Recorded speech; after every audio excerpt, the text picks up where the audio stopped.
Time's up, Admiral. Here it comes. In brightest day, in blackest night,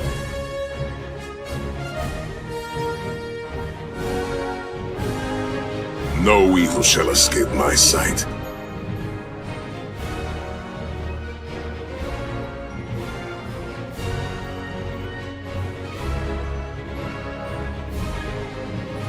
Let those who worship evil's might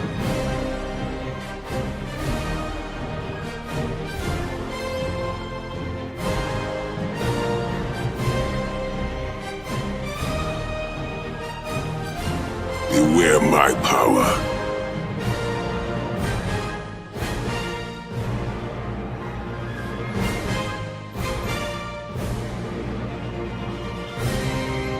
Green Lantern's light.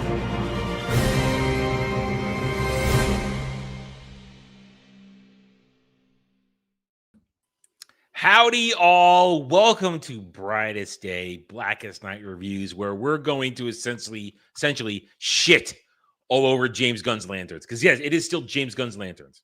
It's James Gunn's Lanterns. Even though he had nothing to do with it, they're still operating under his command. But it's Damon Lindelof, Chris Mundy, and occasionally Tom King and women involved in writing this. I've looked at the credits of a woman wrote the last episode along with Chris Mundy. Episode 2, I looked at it. I'm making sure because I want to know. Well, see, when we had Dead Man Penis in last episode, I had to wonder, did Tom King have a writing credit in that episode? I had to wonder. I wanted to make sure I knew, but he didn't. He didn't. Anyway, howdy, y'all. Welcome. We are short one because, well, Jeremy had better things to do tonight than hang out with us and do his job and review this with us. In all seriousness, Jeremy had a family thing. He could not make it. He will not. Maybe he might show up at the last minute. Who knows? But we will not do that. But Jed's here. Hi, Jed. Hi, yes, I am here against my will. The chat should know Adam straight up blackmailed me to be here, held some things over my head, and yeah, this is not a voluntary position I'm in. I didn't get out of it, though. Like our Jon Stewart, who went out for cigarettes and didn't come back. I mean, I'm sorry, he went out for the lantern and never came back. And so I didn't get out of it like he did. I do need some blessings in my chat. Thank you, Dash, for that. But there is a little bit of business we have to take care of before we can talk about this show in the slightest. What? There's been a new decree that affects everyone in Nerdsphere. Yeah. Okay. Before you can talk about a show, a property of any kind, before you can have an opinion on it, you have to write fanfic for it. That's the only way to have a legitimate opinion. Okay. I did that back in the day for some video games and anime, but I never did it for any you don't show. have your fanfic for Lanterns ready to go to give yourself legitimacy? I just have media that I own that I reference and for my Lantern knowledge and enjoyment. But I came prepared. I wrote my fanfic ahead of time so that I could have a legitimate opinion. And any Lantern fans who want to come in the chat and have an opinion, you will have to send me your fanfics to my email before you're allowed to chat. Sorry, I didn't make the rules. The fanfic. Adam, would you like to read this fanfic for me? I just did. Aloud. They did some badass things. All right, so deep in the colorful void of space. I like that. The Galactic Peacekeepers, the Green Lantern Corps, stood stalwart against the forces of evil. God, that is so cheese. With the might of their imagination, made manifest by their will, Green Lantern's light held back the dark. Then Hal Jordan and Jon Stewart did some badass things. The end. So I am legitimate, and I believe I've written a better episode than Damon Lindelof did with the first one. Oh yeah, because according to Damon Lindelof, we don't have to be vigilant with our adherence to lore and respecting it and how adaptations. So fuck that guy. Anyway, seriously. So what we're gonna do now is we're going to spend a little time doing episode 1 just to make sure we've covered certain commentary in there because we didn't get a chance to do it last week because schedules were misaligned. And then we'll dive into episode 2. And I have, unfortunately, Jed knows I don't like to look at previews for next week's episodes because I like to be surprised, but I have caught what's going to happen next week with Laura Linney as a guardian. That was the thing that I was saving that I mentioned last week on Tryhards. That was the thing. Do you know what she looks like? Yeah, like a human being. Yep, that was specifically the thing. The fact that the Guardians were just normal ass people. But they called them blue at one point, but I guess they're taking on human form, which Guardians never do. Who isn't a shape-shifting alien? Like, do any aliens not shapeshift? Is Sinestro even really Sinestro? You know what? That Parallax sitting in that cell? Well, Hal Jordan was Parallax, but I mean, I know. But no, what this is we have no budget. That's what this is. We have no budget, or they didn't want us to spend too much money, or we don't give a fuck, because there is something in episode 2 we have to talk about that I caught on before my review. But go ahead. You say that they didn't have a budget. Do you know what their budget was, reportedly? You don't have a budget if you're not getting these CGI in a Guardian. All right. Per episode or total? Wait, per episode or total? Episode. Per episode, I'm going to say 10 million an episode. 10 million an episode. So that means if there's 8 episodes, they spend $80 million on this. And that's too much. I don't know if you guys realize it, but this is an 8-episode season, which means we're a quarter of the way through. What has happened in a quarter of its storytelling? Women have talked down to Hal Jordan a lot. Jon Stewart is a disrespectful piece of shit. Hal Jordan is a cop at the end of his rope, apparently. He doesn't want to do the job anymore. Or if he does it, he wants to do it his way. Let's see. There's been a lot of massacre of lore. The Manhunters have been done wrong. Possible teasing of other Green Lantern villains. So that's a problem. I wish Jeremy was here because you're gonna have to go with me on some of the stuff I said in that because you don't know the lore. Jeremy does know some of the lore, so you'll have to. And I'm sure when we talk about this with Dre next weekend, he will have some commentary because you'll get a little extra every roundtable because Dre has to give his thoughts. We'll get him on here at one point, I'm sure, before it's all done. We'll have to. But anyway, yeah, nothing's happened. At least nothing significant and important. A lot of bullshit has happened. A lot of butchering of the lore. And I want to pull this up real quick. Let's start with this. Let's talk about Jon Stewart here right now, okay? All right. And his portrayal. Now, I know Jon Stewart through DC animated stuff because I didn't read Green Lantern comics. I like Green Lanterns, but I never read Green Lantern comics. I've made that clear on multiple occasions now on video, on live streams, and on the reviews themselves. I've made it clear just so people understand. But I do know the lore to an extent, not individual Lantern lore. I mean, you ask me what a Guy Gardner do in his runs, I have no fucking clue. What a Kyle Rayner do, I have no fucking clue. I know some of what Hal Jordan's done. I know a little of Jon Stewart, but not a lot. But I know the lore. I know how the rings work. I know when they upgraded it to the Spectrum and what those means. I know some of the villains, and I know how the mechanics work. Therefore, one of the things that I've been complaining about is the fact that Jon Stewart, one, is using Hal Jordan's ring, which is not allowed. A Green Lantern ring, any ring, does not work. Any Spectrum ring doesn't work if its owner is still alive. You can't just use it. So they got that wrong. But I didn't know this yet. Apparently, you go far enough down one adaptation of Jon Stewart's lore, deep enough. But this is a lot. We're talking a lot. We're talking decades of going through comics. And I don't know which adaptation is it, which relaunch. Because remember, DC likes to reset their universe every time. Every decade, once a decade. They like to reset everything. Apparently, at one point, Jon Stewart is capable of creating constructs without a ring. I have heard that, and even those people admitted that it was a fringe example and a Yeah. temporary thing. It doesn't seem to make sense necessarily. Mhm. That's why I don't talk about stuff like that in my reviews. I just talk about Well, yeah. the actual writing in context of the Mhm. show, and him not being able to, or him being able to use constructs without a ring is just not supported by the content of the show yet. It might. Exactly. I'll, Well, I'll, I'll say that. I'll oh, say they're maybe leading up to they'll something. explain it. Yeah. He is beyond special according to this adaptation. He is the greatest of all. And I don't want to. Here's the thing. I don't want to be sarcastic talking about Jon Stewart because as a real character in Jon Stewart as Green Lantern, he's a fucking badass. He's incredible. But this show makes me talk about him with snark and with disrespect and Well, with because he doesn't animosity. deserve it. He's Yeah. a dick when he's not emotionless. Fearless does not equal emotionless. But I need, since you're talking about this, Mhm. I need to ask you a question. Okay. Since there's clearly some confusion on what Manhunters are versus Martian Manhunter versus the Manhunters, what is the Martian Manhunter's human disguise name? It's John, isn't it? His real name is Jean Jones, but then when he gets turned, it's John Jones Mhm. when you pronounce it in human, but it's Jean Jones. J'Onn, J'Onzz. Jean Jones for So his Martian name.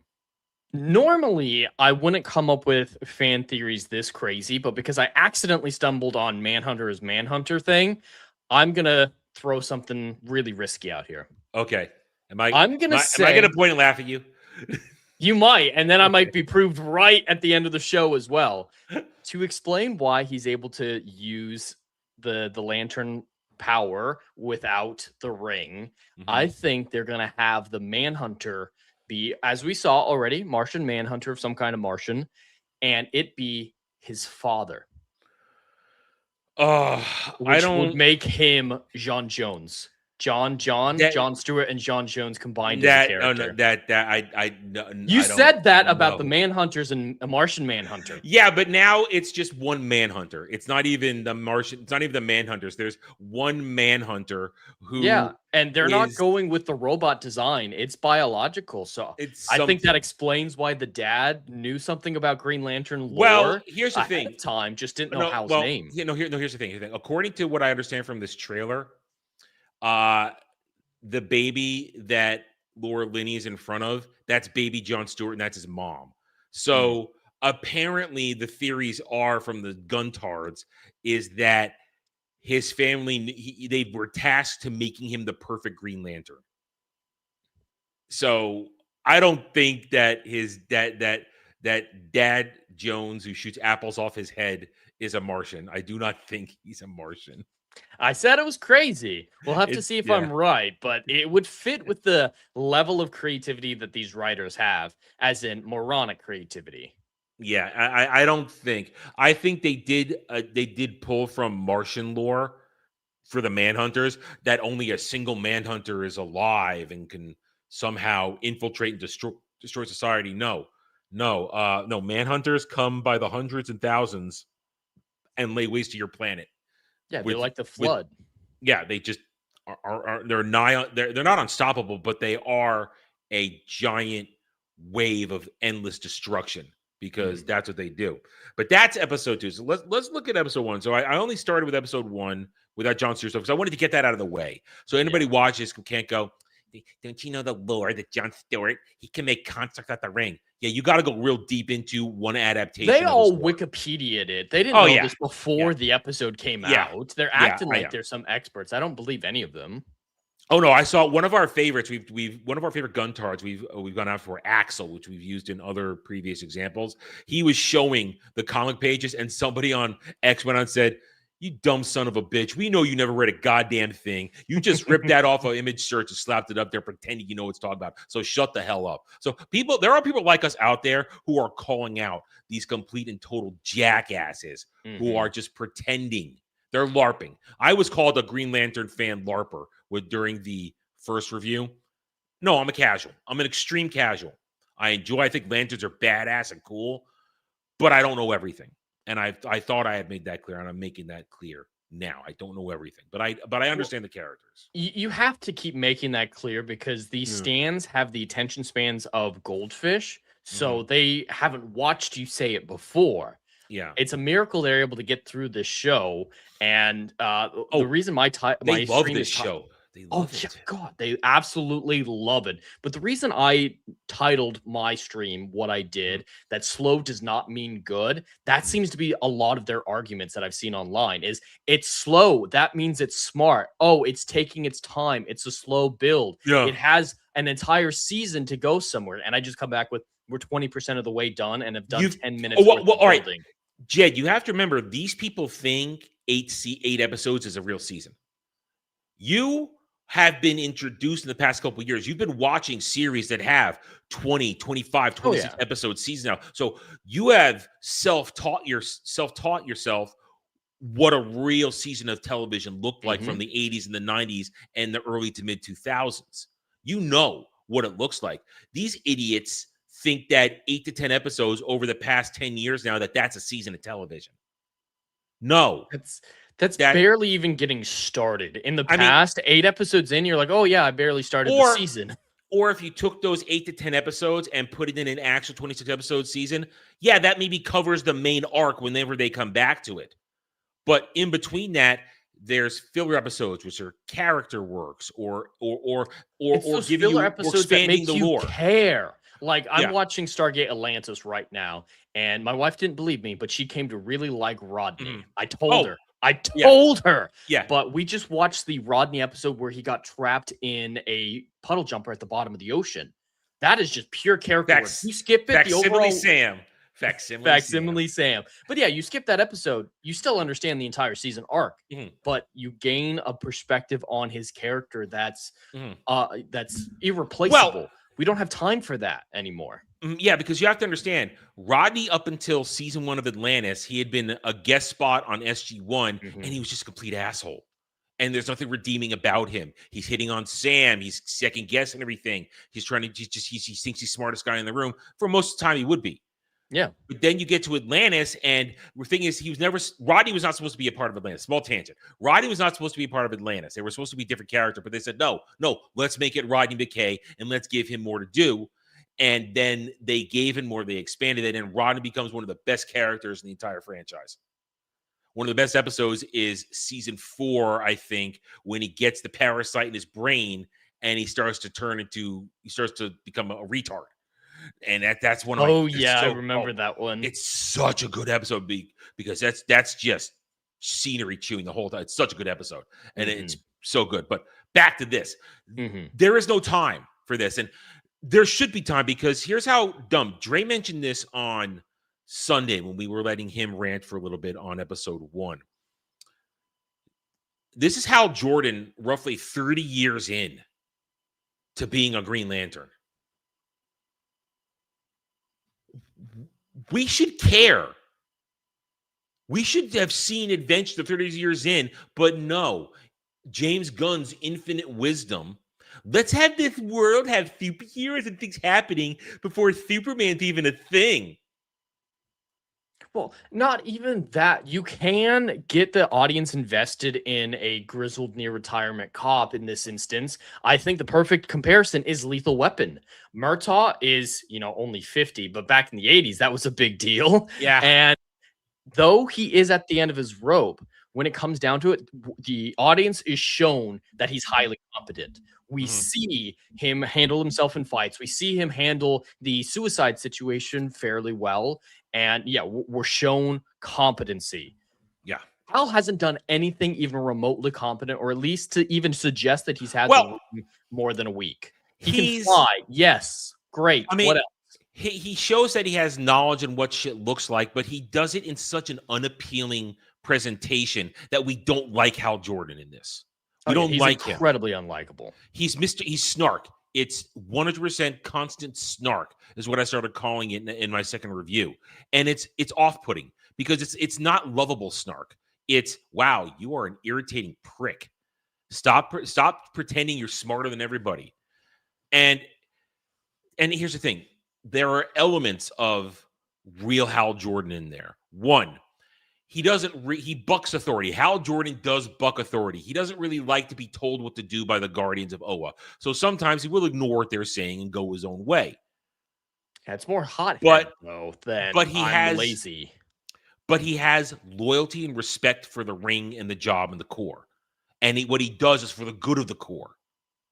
He doesn't go off on his own. I mean, if just for a little bit of note, what he does when he becomes Parallax, he thinks he's doing a good thing when he turns himself into Parallax by absorbing all the lantern energy that exists to become basically a god. He thinks he's doing a good thing, but then of course it corrupts him and he goes nuts. But Hal, and listen, Hal is a snarky guy. One thing the Ryan Reynolds version did do, he got that right. Hal is he's sarcastic, he's snarky, but it should be lovable in a way. You should be going, Yeah, yeah. You there's should be such in on thing the joke. as there's playful snark where Yeah. he's not being actually mean. It's intentionally funny. Yeah, Everything this Hal is doing, he wants to stab you to your core. He wants you to feel the pain of the bite of his words. yeah, It's and vindictive. yeah, it is. And his treatment of John is terrible, but then John's return is just as bad in that first episode. It's, wow, I hate you, you hate me. And essentially, we're supposed to understand that every time Hal says Junior, he's dropping a hard R on John. And every time John says some sir, he's calling him honky. It's essentially what we're doing. It is Cracker. incredibly racially lined. It's like you have the privilege to just be handed the ring after a question. I've had to work my entire life for it. Yeah, and now we see they're setting that up that it's his destiny to be a lantern.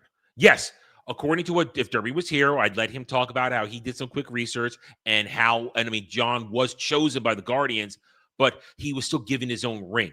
Yeah, why isn't there another ring available? I'm sure a Green Lantern has died in the last 30 years. Or the Guardians can make a ring. They they can still forge a ring at the primary lantern battery. They can still do that. This isn't the time of Kyle Rayner where they made one last ring to give to Kyle Rayner. So they gave one to at this period of time, Guy Gardner doesn't have a ring, but when we jump back to 2026, Guy Gardner's Green Lantern on Earth. It's probably the same ring. No. Guy Gardner has his own ring. No, they've been showing us he has a completely different style ring. Okay, different style. They've been showing these pics online of all their rings and Guy's different ring. But here's the problem. All rings are the same. They all look the same. What if the rings reshape themselves based on the style of the person? No. You're saying no based on real lore, but I need you to open your mind up to the retarded. I will not open my mind. I'm going to be a closed-minded bigot. Because I could 100% see that with the lantern being its own weird, grimy style to match Hal's personality, the ring being boring bottle cap cast off. And yeah, as soon as it's officially his, John's gets a little bit more shiny, a little bit more sleek, a little bit more steel or chrome. No, you know what the individuality is when a lantern has their own suit? That's individuality. Also, depending on what their species is, because not one suit doesn't fit every species, because there are lanterns of all shapes and sizes out there. Well, they're already setting up that John's going to wear Hal's suit. Luckily, they're the same size because they absolutely are even the same I don't know. height. I don't know how John possibly keeps his muscle mass on when he eats tofu. How does he build that kind of muscle being a vegetarian? I'm sure we're going to find out why he became vegan, because he mentions hamburgers used to be my thing. So it wasn't like a long-standing part of his training since he was a kid. Yeah, but I bet when he learned ability. Yeah, but we're talking adulthood. There is the gym scene at the beginning of episode 1. Whatever you want to say, dude is in shape. He got fucking guns on his arms. You don't know what superpowers the Guardians gave him. Maybe he's superhuman, or maybe he's part Martian, so he doesn't need meat. I hate this. Stop doing this. I'm just saying, you didn't expect the Manhunter to be the Manhunter. No, you are doing this just on the extreme 0.01% chance you get it right, and so you could dance around me and go, "Look what I got it." That's all you're doing right now, because you got somewhat lucky with the Manhunters thing. I've gotten lucky before. It's not like I just throw predictions at the wall. I didn't just come up with the craziest thing I possibly could. There was thought put into that. So episode 1 is basically insult. There's racisms in there with the whole they're allowed to have their tantrums, we're not allowed to, which Drake confirmed that was racisms. And I'll refer to my black friend saying that there was racism involved. So that's what I'm doing there. Just word it differently and it's fine. Yeah. What I love is that somebody said in my comments, they're talking about superheroes not being black. No, when we get to where's your white person, where's your white man? It's racisms. It's racisms. I love how you put the black friend in your second review to justify that. It's like, I asked my black friend and he said it wasn't racist. I did it on purpose. Of course I was going to use it. But episode 1 is supposed to be our setup episode, and it was so boring, Jed. It was, not only was it bad, it was also boring, poorly written. I mean, dropping F-bombs every third word is not good writing. We've said that time and again. Mm-hmm. It's forced edginess. These writers seem to think that being forced edgy, like swearing constantly, makes it mature. And mature does mean multiple things. Yes, mature means it's not safe for children, like sex, nudity, swearing, violence, gore, stuff like that. Yeah. But maturity is also in your brain capacity, what you're able to process. Like, I would call Charles Dickens mature compared to Magic Treehouse. Yeah.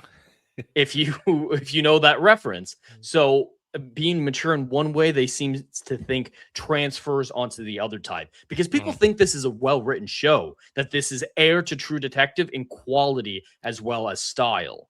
And it's just baffling. And it really comes down to slow, because Breaking Bad did this as well. There were bad episodes of Breaking Bad. Yes, I said it. There were bad episodes of Breaking Bad. And they were usually the slowest ones, where nothing happened, nothing was progressed. We didn't get a better view of the characters, and people just said, but it was slow. That means it's deep.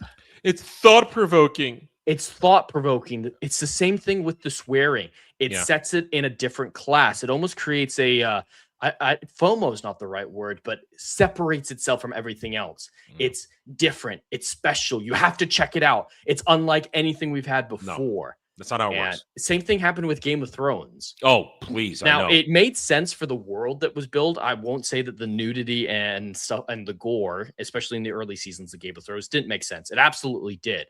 But it doesn't make sense for a show. Fuckity, fuck. It doesn't. And this is the Green Lanterns, for God's sake. This should be one of the most interesting concepts out there. We shouldn't be on Earth. We should be out in space. They're space cops who make their imagination manifest with their will. Like, that's boundless creativity, boundless color. Why are we stuck in the dirt? I called this a practice in nihilism. It just feels like everything in the show is saying, it sucks. Doesn't it suck? Everything's dirty. Your hero, he's in the dirt now, grimy, pathetic. The person who worked all his life, worked really hard, doesn't get it handed to him. He still has to work really hard. It feels so, and the swearing aids into that, just this pervasive sense that everything sucks. And if that feels like their worldview, because they added their politics into this a lot. So I think this is a commentary on what they view society as. I don't think you would be far off if that turns out bad, because we're in that first episode, we're talking Damon Lindelof and Tom King. I saw somebody online today basically tracking, after watching Lanterns, they were so impressed by Damon Lindelof, they had to go and watch the Watchmen show. And they kept saying, oh, this is great. It's incredible. Oh, it's so good. If Jeremy was here, who actually watched it, because I didn't watch it. You didn't watch it. I didn't watch it. God, if Jeremy was here, we could let him go off on that, because he did make himself watch that back then. I mean, full disclosure, I don't like Watchmen, period. I am not a fan of Watchmen. I don't like them. I've never seen the old movie either. I watched the movie. I didn't like it. I know apostate. Oh, heresy. I don't like it. And I never read the comics. I don't give a fuck. Well, because Zack Snyder can make pretty movies, but he doesn't make well-written movies usually. Everybody loves that movie except for me. I'm the only person I know who doesn't like Watchmen, the movie. I am a massive outlier in that. I don't like it. Anyway, point is, and Dash points it out. Have you seen the tweets? James Gunn years ago. Yeah, Dash sent me Damon Lindelof. But he's going to hire him to help write a show that's supposed to makes sense. Ground his DC universe. But within this, you're right. Everything's down in the dirt. Everything's supposed to be made. We're supposed to be made to feel that everybody is angry all the time. Here's the thing. Green Lantern's about will.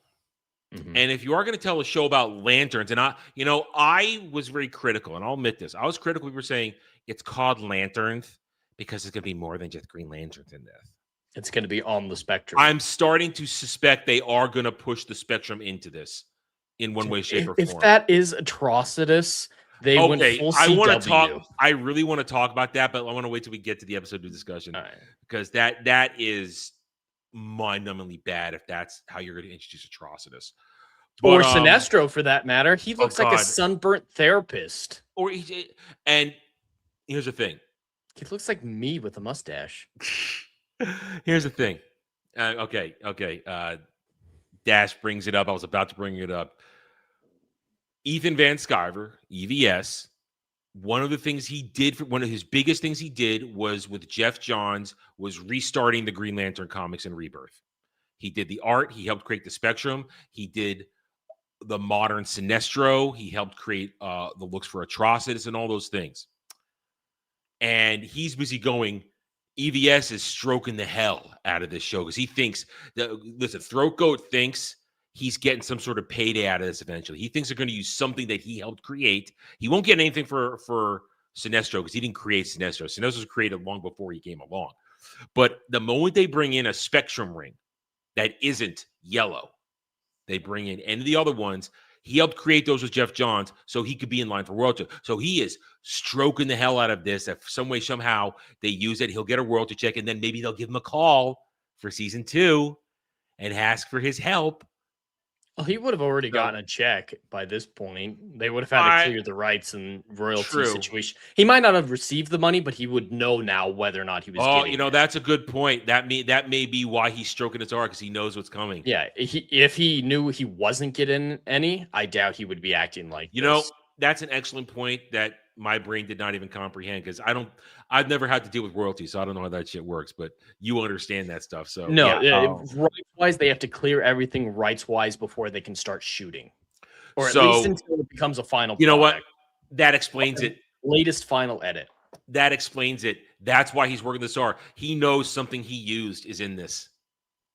He knows that Atrocitus, a Red Lantern ring, possibly any other ring in there. If they even mention the Sinestro core, he helped create that. So if they mention the Sinestro core, he'll get a check. So, you're right. You're right. He knows that explains why he's jerking this thing so hard. He knows what's coming. So I have to retract my statements. And I said early on in our preview discussions for leading up to this from last year that why is it called Lanterns when it's a Green Lantern show? Because there's going to be Spectrum. Now, that's 100% why it's called that. Yeah, but now it is, obviously. Yeah. It's not just about the money. It's about continued access. Because if he doesn't prop it up, that's a violation of marketing. A lot of people have contracts to not damage a property. That's why actors can't just come out there and say immediately, this movie sucks. They have to wait a few years. So, all right, let's just fuck episode 1. I want to jump to episode 2. Fuck it. We're jumping to episode 2. So, in the middle of episode 2, after you don't want to talk about Hal being dead. Oh, okay, that's episode 1. That's all right. Fine, episode 1. After all the bullshit we get in episode 1, we jump to 2026 at the very end and find Hal Jordan dead. Now, in that moment, you realize everything that happens in this season in 2016 is meaningless. We've evaporated stakes. It's made itself into a prequel, and I'm sure there's going to be some mystery box, bait and switch, where that's like the David Lindelof corpse. He or learned at the like knee of J.J. Abrams. Oh yeah, that's what people are saying in my comments. Is it's a mystery box. You have to wait until it's out to know if it's good. But right now it looks good. It's like I just want to reply. You think a man who worshipped and licked the feet of J.J. Abrams will make a satisfying mystery box reveal? Disgusting. It's moronic. Yeah, it's dumb. So having Hal be dead, now people are trying to. Have you seen the headcanon responses to a lot of this stuff? The headcanon people are jumping through to make sense of this. Well, maybe that's an alien in the form of Hal's body. Oh yeah, like the Manhunter. And it doesn't refer to its shape once it's dead because We saw alien device. So they're jumping through all kinds of hoops to legitimize the mistakes in this show. But Hal is And dead. then they get mad at you for not sharing their headcanon. And that's the thing. Yeah. It's fine to have theories. People like, oh, is it this answer? Is it that answer? Mhm. Oh, that's really interesting. But they're like, I've decided the headcanon. Why is the world not listening to me? Yeah. They've catered to this type of egotistical audience in the gun. You just said it. You just said it. James Gunn and all these people. Ego. And all these people who create these horrible shows, they cater to these people who create headcanon to fill in the plot holes that they don't answer. It's the same thing that happened with the sequel trilogy. Mm-hmm. All right, right, just go there. They keep putting out books to explain the nonsense in that trilogy, and it's like, oh, it's finally now okay, guys. We've explained why the somehow Palpatine returns line makes sense. And here's the thing: you've read Dark Empire now. You understand. Did you read Dark Empire before Jedi Canon Trilogy? There was an animated 30-minute video that I watched. Good enough. And if you watched my video, you got through, then you were fine. So, but you understand there's legitimate Palpatine being alive, the way that they did it in the Dark Empire comics, and then somehow Palpatine survived. No. If you made it clear that he mastered soul transfer and he'd been doing it for years, and that it took time for his soul to travel literally halfway across the galaxy to the core worlds where Biss was, to inhabit a cloned body, then yes, that's how he survived. But just somehow he survived because of Sith necromancy on Exegol. No, I'm sorry. And that's the problem. In that moment, Poe having that line, there's nothing wrong with it. The problem is that's the ethos of the film, so it's representative of the film's approach. Yeah. That's about all we get is somehow. When there's great lore there. Just speaking of the Jedi Academy trilogy, the Force protection stuff that they have with Exar Kun. It's wild. Yeah. I mean, that's not, he's not even a Force ghost. His soul is just trapped in the Masasai temples. That's where he escaped to when Droma defeated him. I like pilfer from that and make it Palpatine was able to separate his soul from his body. Or if you're pilfering from Dark Empire already, just properly pilfer from it and make it a clone body and acknowledge the fact that here's the thing, and again, minor sidetrack to Star Wars. When he's fighting Mace Windu and the Force lightning is rebounding back, I've always held, to line everything up with the EU, that he had been maintaining a dark side illusion the entire time. He always had looked like that. Everything everybody else saw from Phantom Menace all the way through is not what he looked like. He had been maintaining it because after he killed Plagueis, he mastered Force Essence Transfer. So the dark side energy eats away at his body, and he had to keep changing bodies. So he didn't accidentally on purpose electrocute his face? No, that was him revealing him, allowing his Force illusion to go away to make it look like he was being scarred by the rebounded Force energy. No, that's how he always fucking looked. Those aren't scars from battle. That's dark side degeneration, as it eats away at your body. Point is, he was always transferring his soul for years, and all you had to do was wind that up as, he clone body. There you go. No. Somehow, somehow, Jon Stewart can use the ring without the ring. Somehow he can make constructs without the ring. Somehow Hal Jordan got killed, even though he's a veteran Green Lantern. Got shot in the head. Now, is he a veteran? All we've we've seen jack all of his fighting capabilities, but we've told he beat Sinestro. Well, you know what I love about that, Lair? Apparently, cop lady, bitch cop, she could Google the lore. Googled it on Earth. I'm sorry, that's an event that happened off of Earth, and if Hal said it's classified, it's not going to be on fucking Google. And the judge didn't know about the Green Lantern Corps. That means Green Lantern lore information is not readily available. Or she's just being a bitch. She's also could have just been a bitch. It could have been being a bitch. What they could have done with that is say, because of the alien connections in this town with my father-in-law, I have access to information most of Earth doesn't have. Yeah, but people are starting to say that his benefactor is Lex Luthor. Yep, But I've heard Lex Luthor. I've heard but here- Bruce Wayne. I've heard Oh, that his wife is the Manhunter. well, and okay, she's the I've said benefactor. that. Okay, well, I want to talk. Well, I want to theorize who the Manhunter is now. Now that we know there's only one, because Dre said it was Big Bad Cowboy Man. That's who Dre said it was. He said he's the big bad. I don't think so. I don't think so. I think No. they want When- racist white man to be separate. If there were multiple Manhunters, sure, but there's only Mhm. one, and I think it's Hard Five Granny. I think it's Hard Five Granny. The Here's race why. speech Here's- really won't make sense then. But here's why: because I want them to. They want Jon Stewart to be conflicted when it comes to try and stop her, and he put his dick in that, so that'll make him conflicted. Yeah. See. Yeah. See. It has to be. That's what I'm saying. They want it to be her for so many reasons. Well, Also, and here's that- the thing. She's also conveniently watching John and Hal at all the time. Oh yeah, she's always around for no discernible reason. She just a small town, which I guess is something, but yeah, that would really make the race speech a lot worse. And the break of John's character that really bothered me in episode 1 that we talked about on other streams is I'm on duty. I drink Coke with Coke. I obey orders. I know I'm in a town full of disguised aliens who want to murder people. Oh, hello, Hard Five Granny. You want me to go in your car? Okay. Like he suddenly loses all that we've established from his character and becomes a sniveling, moronic teenager. That's why I say the show is written by preteens, by the way. It's nihilistic preteen, forced edginess.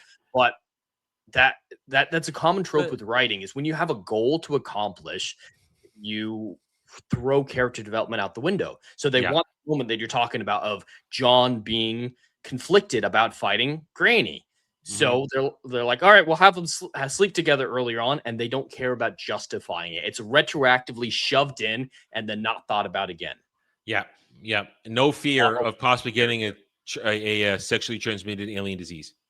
No fear. He's not afraid of getting space AIDS. He's not afraid of anything. He went to the after-school school of acting.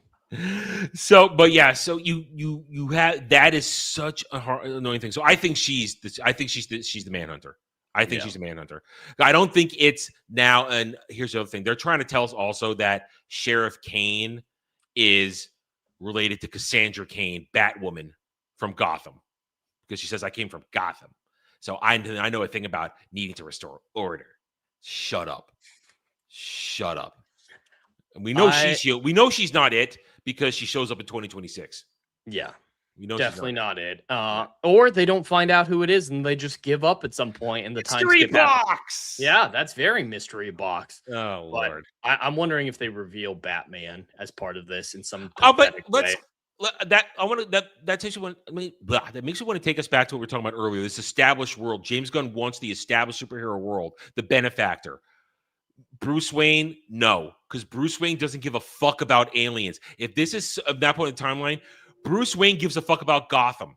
He doesn't care about anything outside of Gotham until the Justice League is formed. Until then, all he cares about is Gotham. So Bruce Wayne could not be the benefactor, I don't think. The reporter, I mean, with it being Batman Brave and the Bold is the template, he'd be an old Batman. So 2016 being operated end of his timeline where he started to care about aliens. Or he's gone on another Batman's Returns arc where he's xenophobic suddenly. And here's why Batman v Superman. And here's the problem with Lex Luthor. Lex Luthor would be teenage Lex. Because how old is Nicholas Hoult? How old is that? He's like 37. Really? Yeah, he's in his late 30s, early 40s. I thought he was in his early 30s. He's 36. So okay, so this would be 20 in mid 20s Lex, who could make it LexCorp. It could be his. He'd be about 26. But here's the thing: Lex doesn't start caring about aliens until Superman.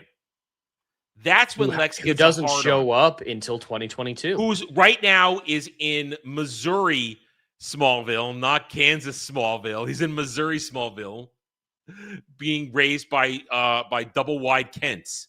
By Kent's living in the double wide. Why was it moved to Missouri again? Was it because James Gunn's from there? There was some personal connection to him. Yeah, to make it more look like Missouri, Kansas than Kansas, because where the borders meet. I still hate the Kents in that movie. I know Me too. Jeremy accepts them because that's his region of the country, but I think they're terrible. Also, they're bad. They're bad portrayals of the Kents too. They're not good portrayals of the Kents. But Clark is still being raised by double wide Kents right now. That's where he's being raised. So to follow there, I mean, Dark Side, you're saying Lex is the benefactor. It doesn't make sense in the world that James Gunn has.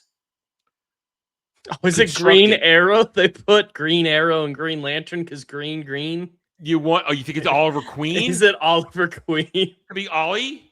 Fuck Oliver Queen. Fucking lefty liberal fuck. I hate Oliver Queen. I know in Green Arrow, he's not so much lefty, but traditional Green Arrow, Oliver Queen is a hard lefty, and I fucking hate it. Actually, there was a comic pairing for a while of Hal Jordan and Oliver, Green Arrow, and they would constantly fight because Hal is more to the right and Ollie's to the left, and they were constantly fighting each other because they fucking hate each other, but they were working together. That was at least they're showing both sides. They did that pair for a while where they just did not get along, but they were working together. Point is, we have no notion of Oliver Queen in this universe. There's been no mention of Queen Industries at all, and we have. But my point is, I don't think, to back what Dark Slayer is saying here, I don't think Lex is the benefactor because of the rules set up by James Gunn's universe.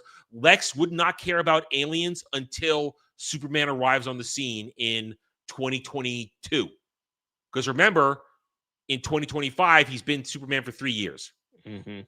So Lex does not have an alien hard on until the 2020s. So it wouldn't be Lex. I don't think it would be Lex. Now, of course, we get proven wrong, but I'm just playing by the rules that James Gunn's DCU has set up. That's all I'm doing. I'm operating on the rules set by. It would be a narrative faux pas to have Lex care about aliens before the instigating incident of Superman would make him care about aliens. I do want to point this out. The writers have confirmed, I think it was Damon himself, that there is a connection to Peacemaker lore. Specifically, there's a lot of Peacemaker connection. They dropped. I saw that post myself earlier today, where they're saying the place where Rick Flag Sr. dumps Peacemaker at the end of season 2 has a connection to what's going on in Lanterns. So, yeah, there could be a connection there. I don't know what Peacemaker's dad is like in this universe, but having him be anti-alien, racist, rich dude. Now, here that lines up. You know what would make sense if it's Amanda Waller?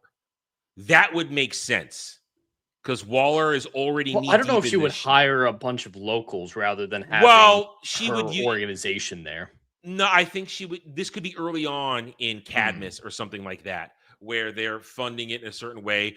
I think it is government, which means it's Amanda Waller and Cadmus or shit like that. Or Sean Jones. Shut up. Because he was government in the Snyderverse and in the CW. I know it was so wrong, but I'm going to be right with one of these. You just want John Jones to be in here somewhere.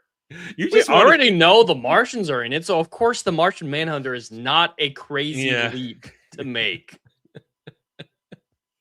Yeah, they mixed up Manhunters. Of course, the famous Manhunter will be in it. Well, here's the thing now. Now I know because Laura Linney's a Guardian. That shapeshifting what happens, that's her in that shot with the woman and the baby. It's baby John. So that's not the Manhunter. That's Laura Linney transforming back into a Guardian, is what that is. So that was because I lined up the clips. It's obvious. Now here's a problem. We know she's gonna come back and tell him to take the ring at one point. I hate this so much. I fucking hate this. Forcing this division between Hal and John is not interesting, especially because the only reason that they have these oppositions is they're both dicks. It's not like they have a difference of opinions, like moral fiber, like what you're talking about with Green Lantern versus Green Arrow. That is a compelling difference of opinion, of moral code. Or in the Daredevil example, Daredevil versus Punisher on the rooftop. That is a compelling difference of an opinion. Or to keep it in Green Lantern lore, when they're already both Green Lanterns, Hal and Guy do not get along because they do business differently. Hal does not like the way Guy Gardner does business, so they don't really get along. In fact, nobody likes the way Guy Gardner does business because he's have it a dick. be something like that about their Yeah. moral fiber and their code of ethics. Not, ooh, I'm a dick. Well, I'm going to be a bigger dick. Yeah. But we did see a dick in this episode too. Here we are, sitting here watching this episode, and as one would say, as the meme goes, I did not have it on my bingo card as I'm sitting here watching Lanterns episode 2 when Hal is raiding the coroner's office in the hospital for alien dead bodies to see dead alien man penis. There's really no need for it. It doesn't service the story. I'm all for nudity when it makes sense and it adds to something. This is forced edginess just to be like, aren't I so cool? I showed you alien wang. I mean, it's preteen. To give Chris Mundy credit, because he did True Detective, right? That's what he did. Having a scene where the beautiful Alexandra Daddario takes her top off to have sex with Woody Harrelson, that makes sense. And we're all there for that. And it's the character making a decision consciously. So we're learning about her as a result. And it's part of the story there. And it's a sex scene that fits in with what we're doing there. And of course, that it's Alexandra Daddario and her perfect body. But unfortunately, I had the alien dick spoiled for me. Dermy tweeted it out while he was watching it. And I said it to you, but you had already finished it in DMs. So and because I was in shock in that moment. I realized, why did I just see alien wang? Just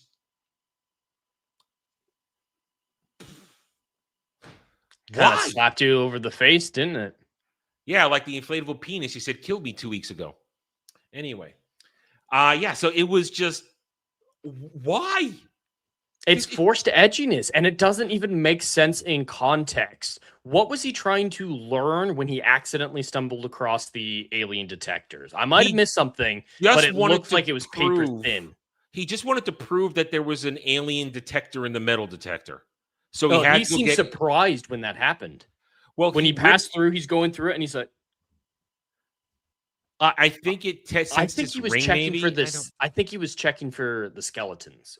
Well, you know what it be as a metal detector. You know what it would have made sense if he had used his ring to scan, because rings are used to scan. But no, I'm sorry, it's out of juice.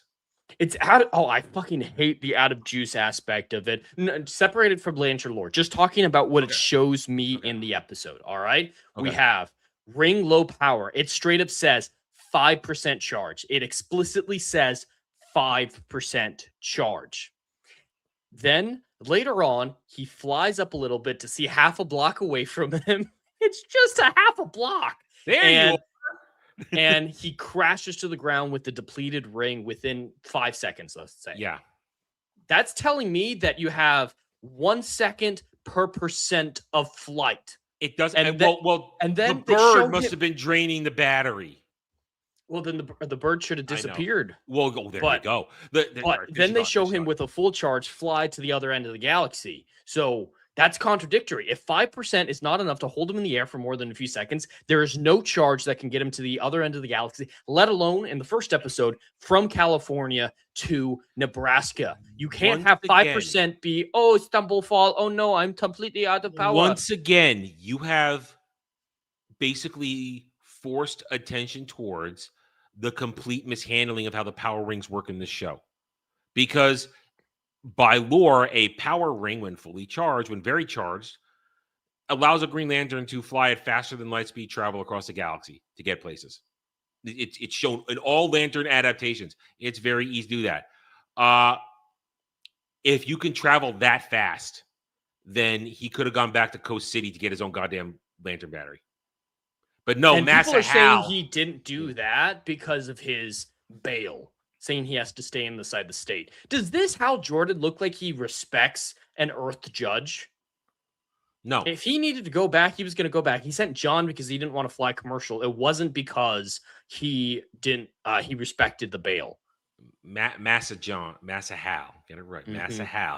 It doesn't make sense in context They show us one thing, tell us another, then show us 3 other things that cannot coexist. Yeah. They don't recognize how broken it is. And their fans are just like, I don't care. Headcanon. And you're right. The bird could have partially explained it. I still think 5% would have been more than enough for anything, considering we see him fly across the fucking galaxy. But the bird stays around. So John is manifesting that from himself internally, somehow without concentration because he's knocked out. So that bird is irrelevant in my opinion.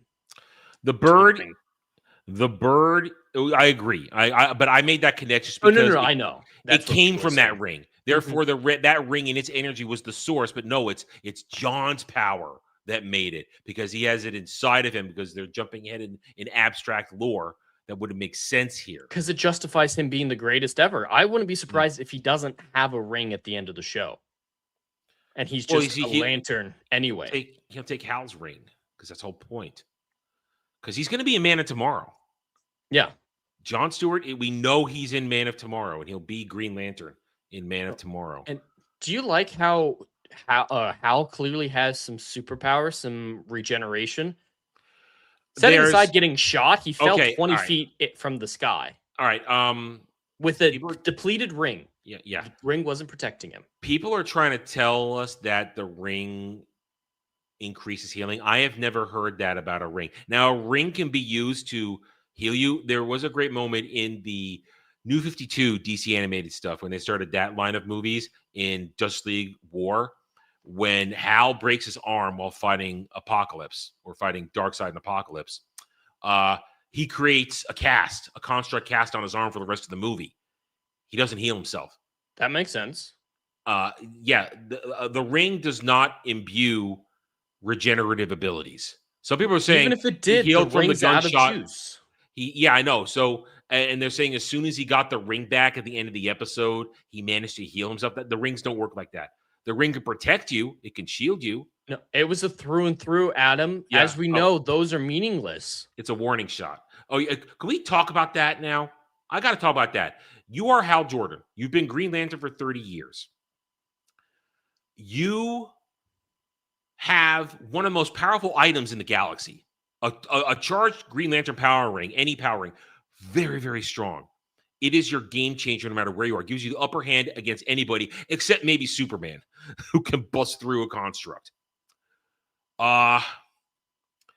You walk onto militia land, essentially. They tell you they have a gun pointed at you, and you're threatening them. I have the ring. I can boom. That had to be one of the bluff his way through. That was so stupid. This is supposed to be an experienced Green Lantern. You're going to try and bluff your way when you know that somebody with an itchy trigger finger has you in his scope? Well, fuck no. That, and they haven't portrayed him as a character who cares about anything enough to risk his own life. Yeah. He seems so depressed, nihilistic, and detached from reality to the point where I don't believe that he would do the sacrifice play. So a real hero, I could say, in an extreme situation, trying to pull that bluff. 100% can see it. But what they've shown us is not a character who would be willing to risk his life like that. And Green Lanterns do that. There's a very excellent moment in the first episodes of Green Lantern, the animated series, where a Green Lantern, who we had the episode established that he had a family and all this stuff, he was a frontier Lantern. He sacrifices himself to try and stop the destruction of his world and fails. But he sacrifices himself. A Green Lantern, it's built in. Somebody who's a Green Lantern has that built into their personality. Well, that's what the rings seek out. Willpower, integrity, which births willpower and inner strength, and a desire to see justice done. But that's not. This is Hal Jordan at the end of his career. Have you heard the thing? Oh, his suit looks beat up because he's all beat up. He's rough at this point. Give me a break. And they don't issue new suits. And he barely wears it. I know. I'm saying in context. He's got a couple. He's got a couple in suit zip holders. What was the word? I just lost the word. I had it. I lost it.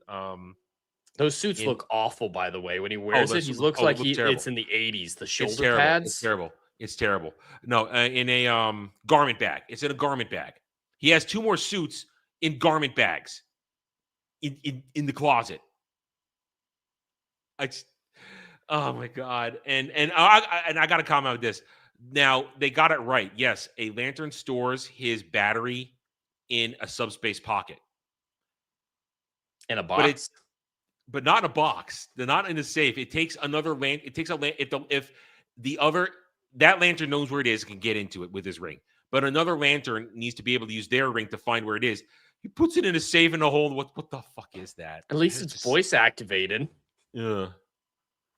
And Can't at all get a recording of one of the most famous people in the world. Could never do that. no, but he has to have a password, Oh, that's true. I guess.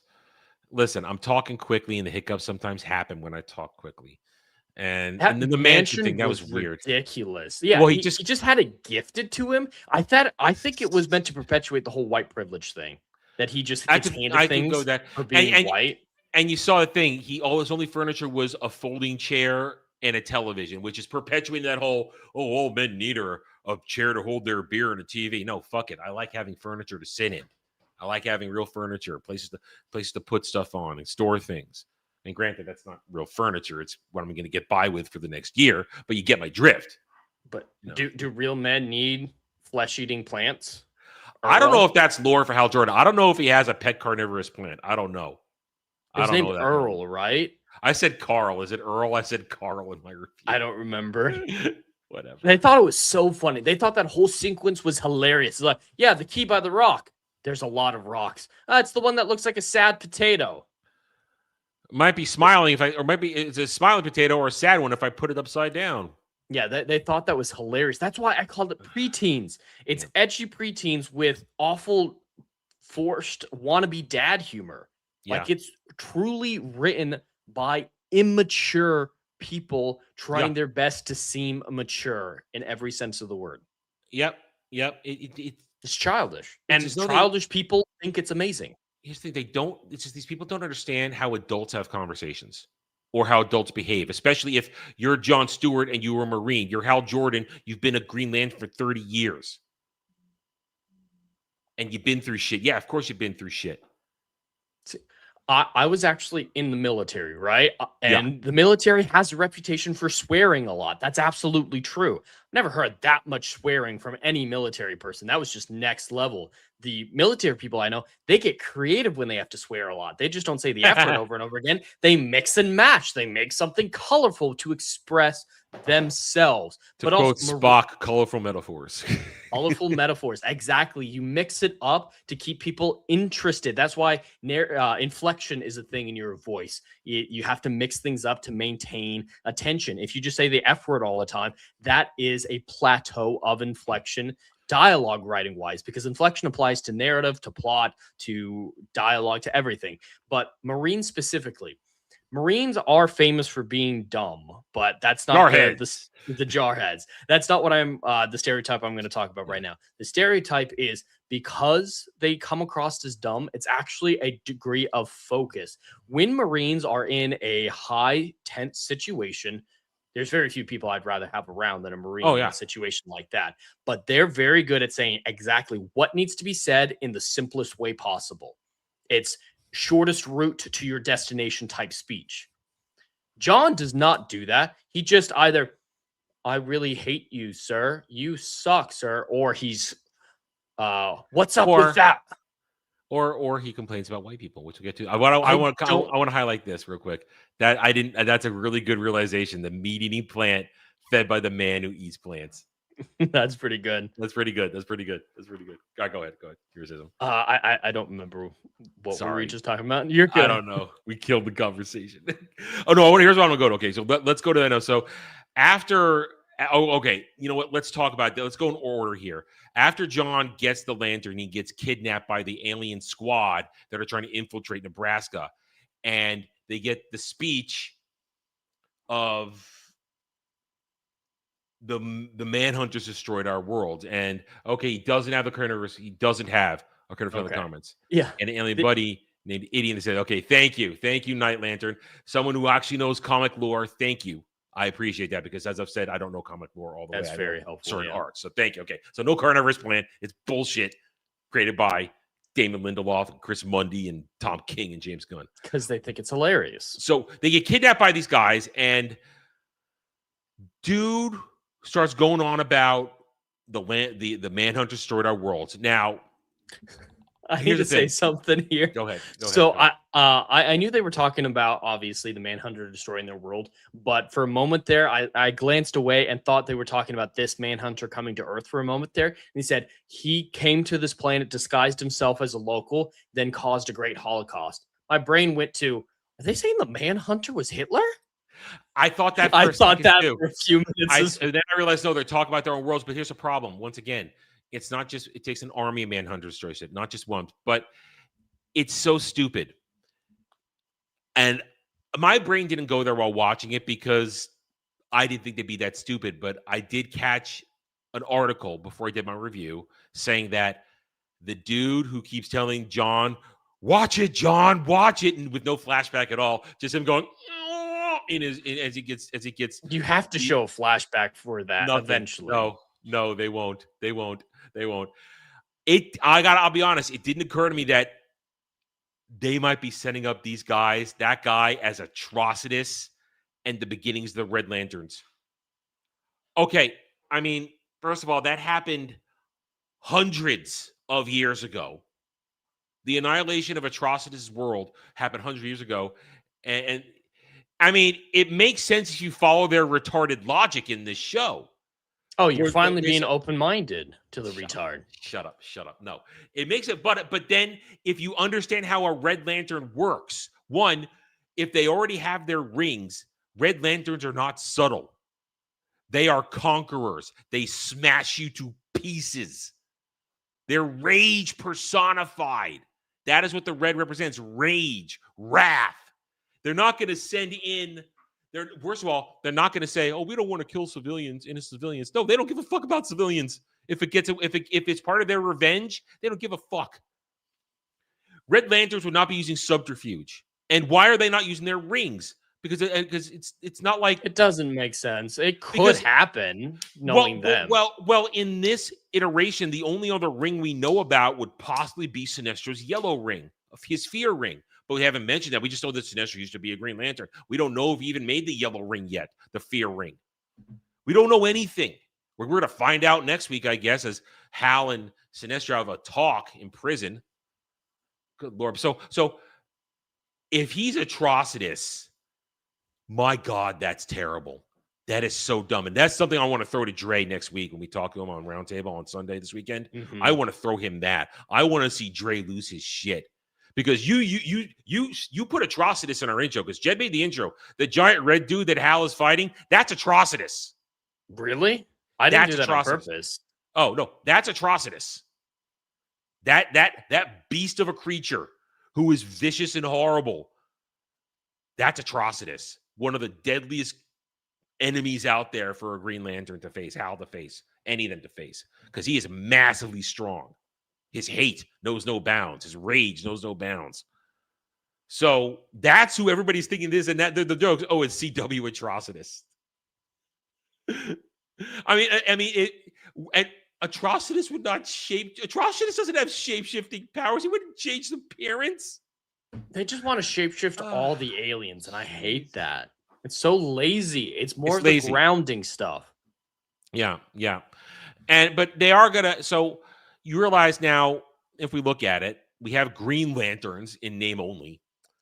We have possibly Red Lanterns, the beginning of Red Lanterns, which wouldn't make any sense because how do you have Red Lanterns founding the Red Lanterns on Earth without the massive Red Lantern battery, which has to be someplace else? It wouldn't be there.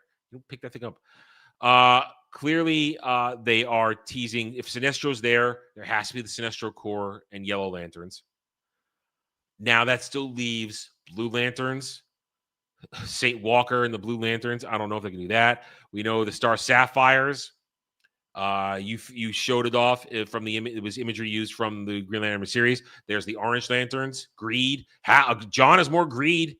He has avarice for Hal's ring.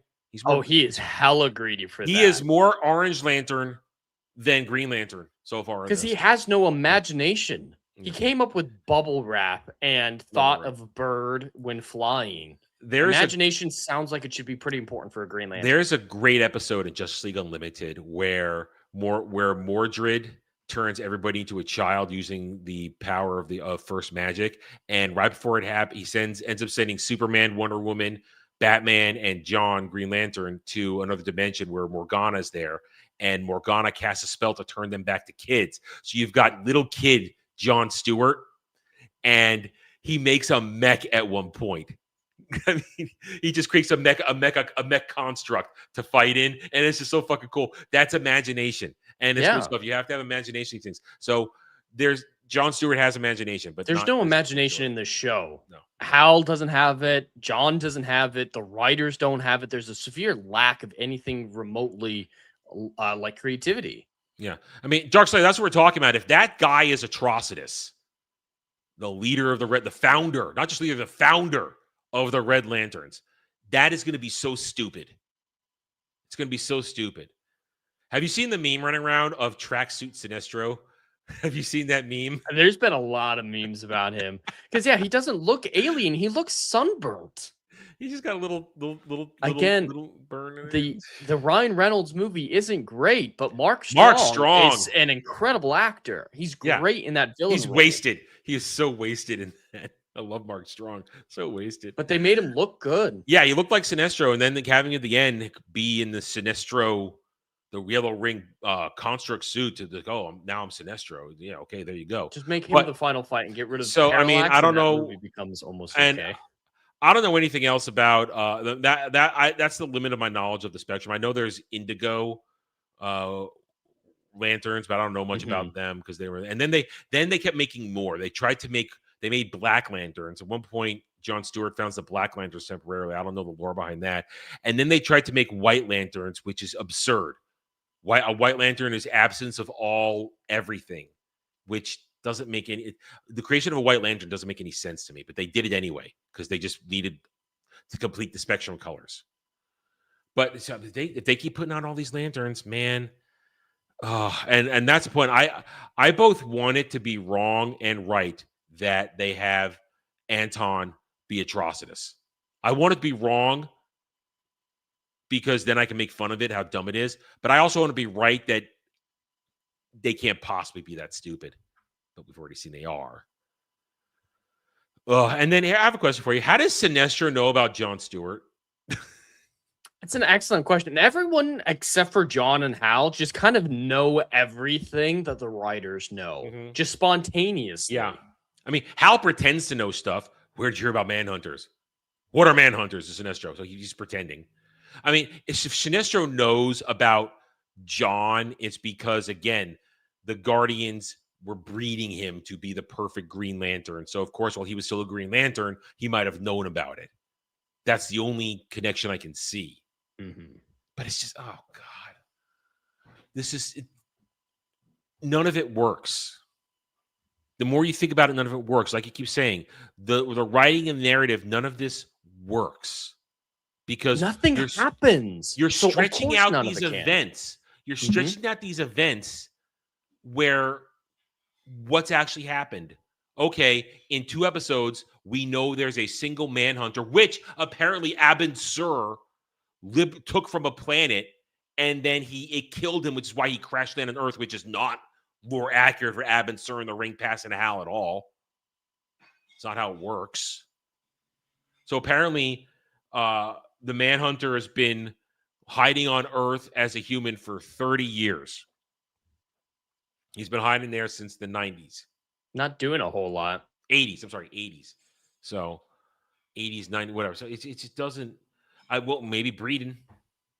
They've been very specific about the timeline. That's actually one reason I think the Manhunter, all jokes aside, I do think the Manhunter is tied to John's origin.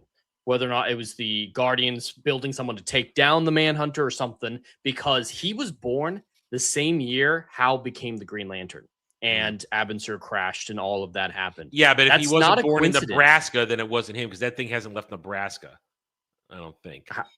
How could we know that? There's not a spell Oh, over it to keep it this there. is so But not dumb. just separating it being his father for a second. This show is either moronic and just has everything in 10-year increments. Every event happens at exactly the 10-year mark. Hal gets the ring 10 years later. John watches Hal do the 60-minute interview. 20 years later, they're working together. And then 10 years after that, Hal's dead. It's perfect 10-year symmetry. A lot like James Gunn's 3-something symmetry for Superman, the movie.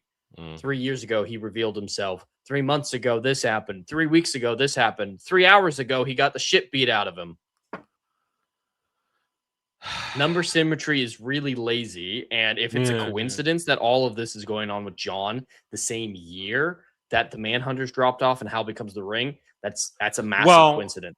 I mean, here's also the problem. They're also going to loosely play with the idea that the Guardians tried to, and depending on your adaptation, the Guardians hid the existence of Manhunters after they lost control because it's an embarrassing thing to create a peacekeeping force and then they go out and basically commit genocide across the galaxy.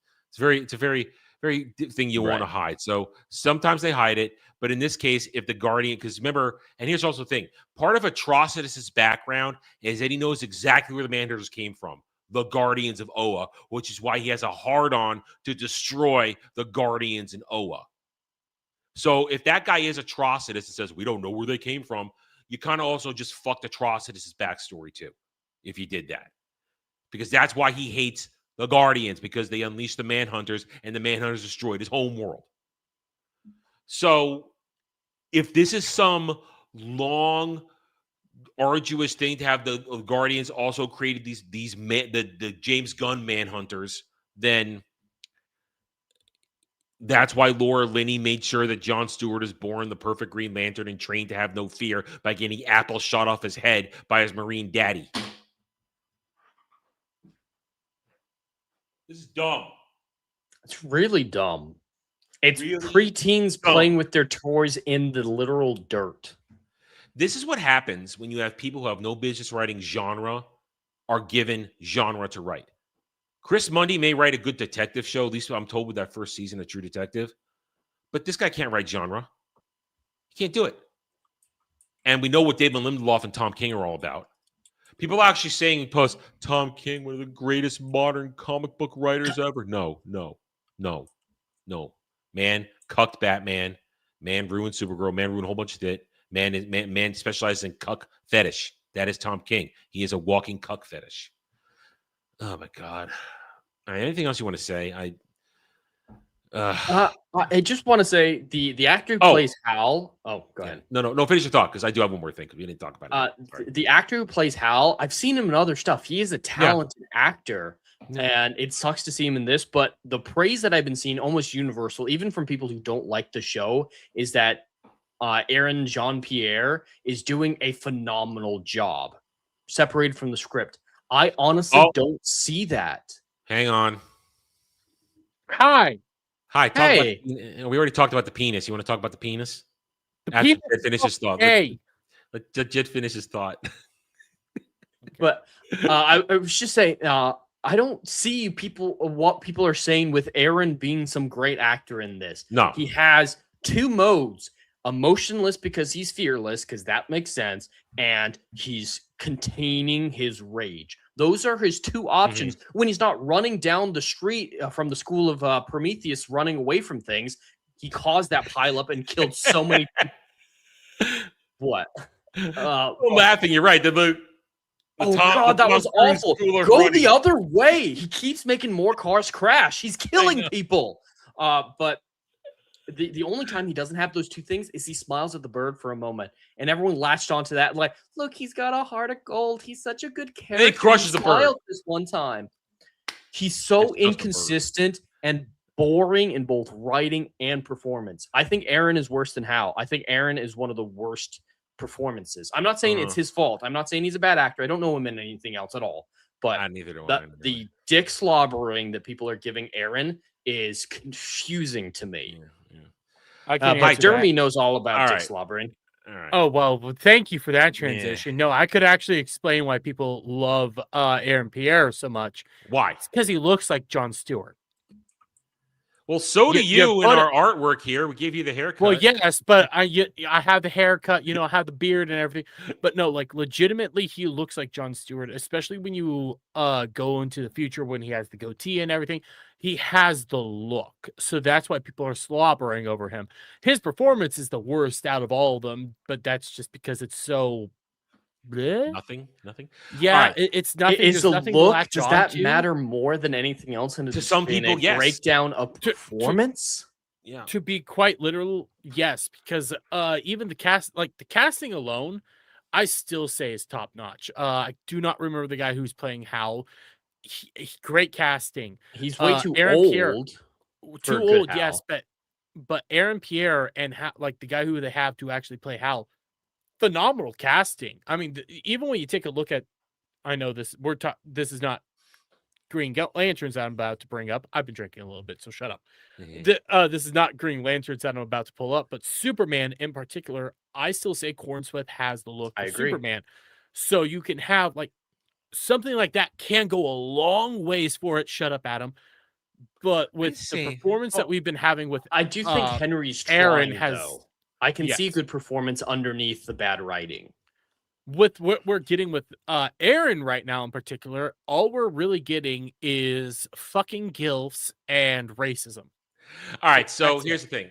We wrapped through the racism. So we've pretty much gone over almost everything. So Dermy, share your thoughts now. We talked about episode 1 a lot on tryhards, but you haven't had a chance to share episode 2 thoughts. So we've jumped about everything. Only thing we haven't talked about yet is how's your white man doing. So we haven't gone to that Oh my yet. That was fucking coming up God. next.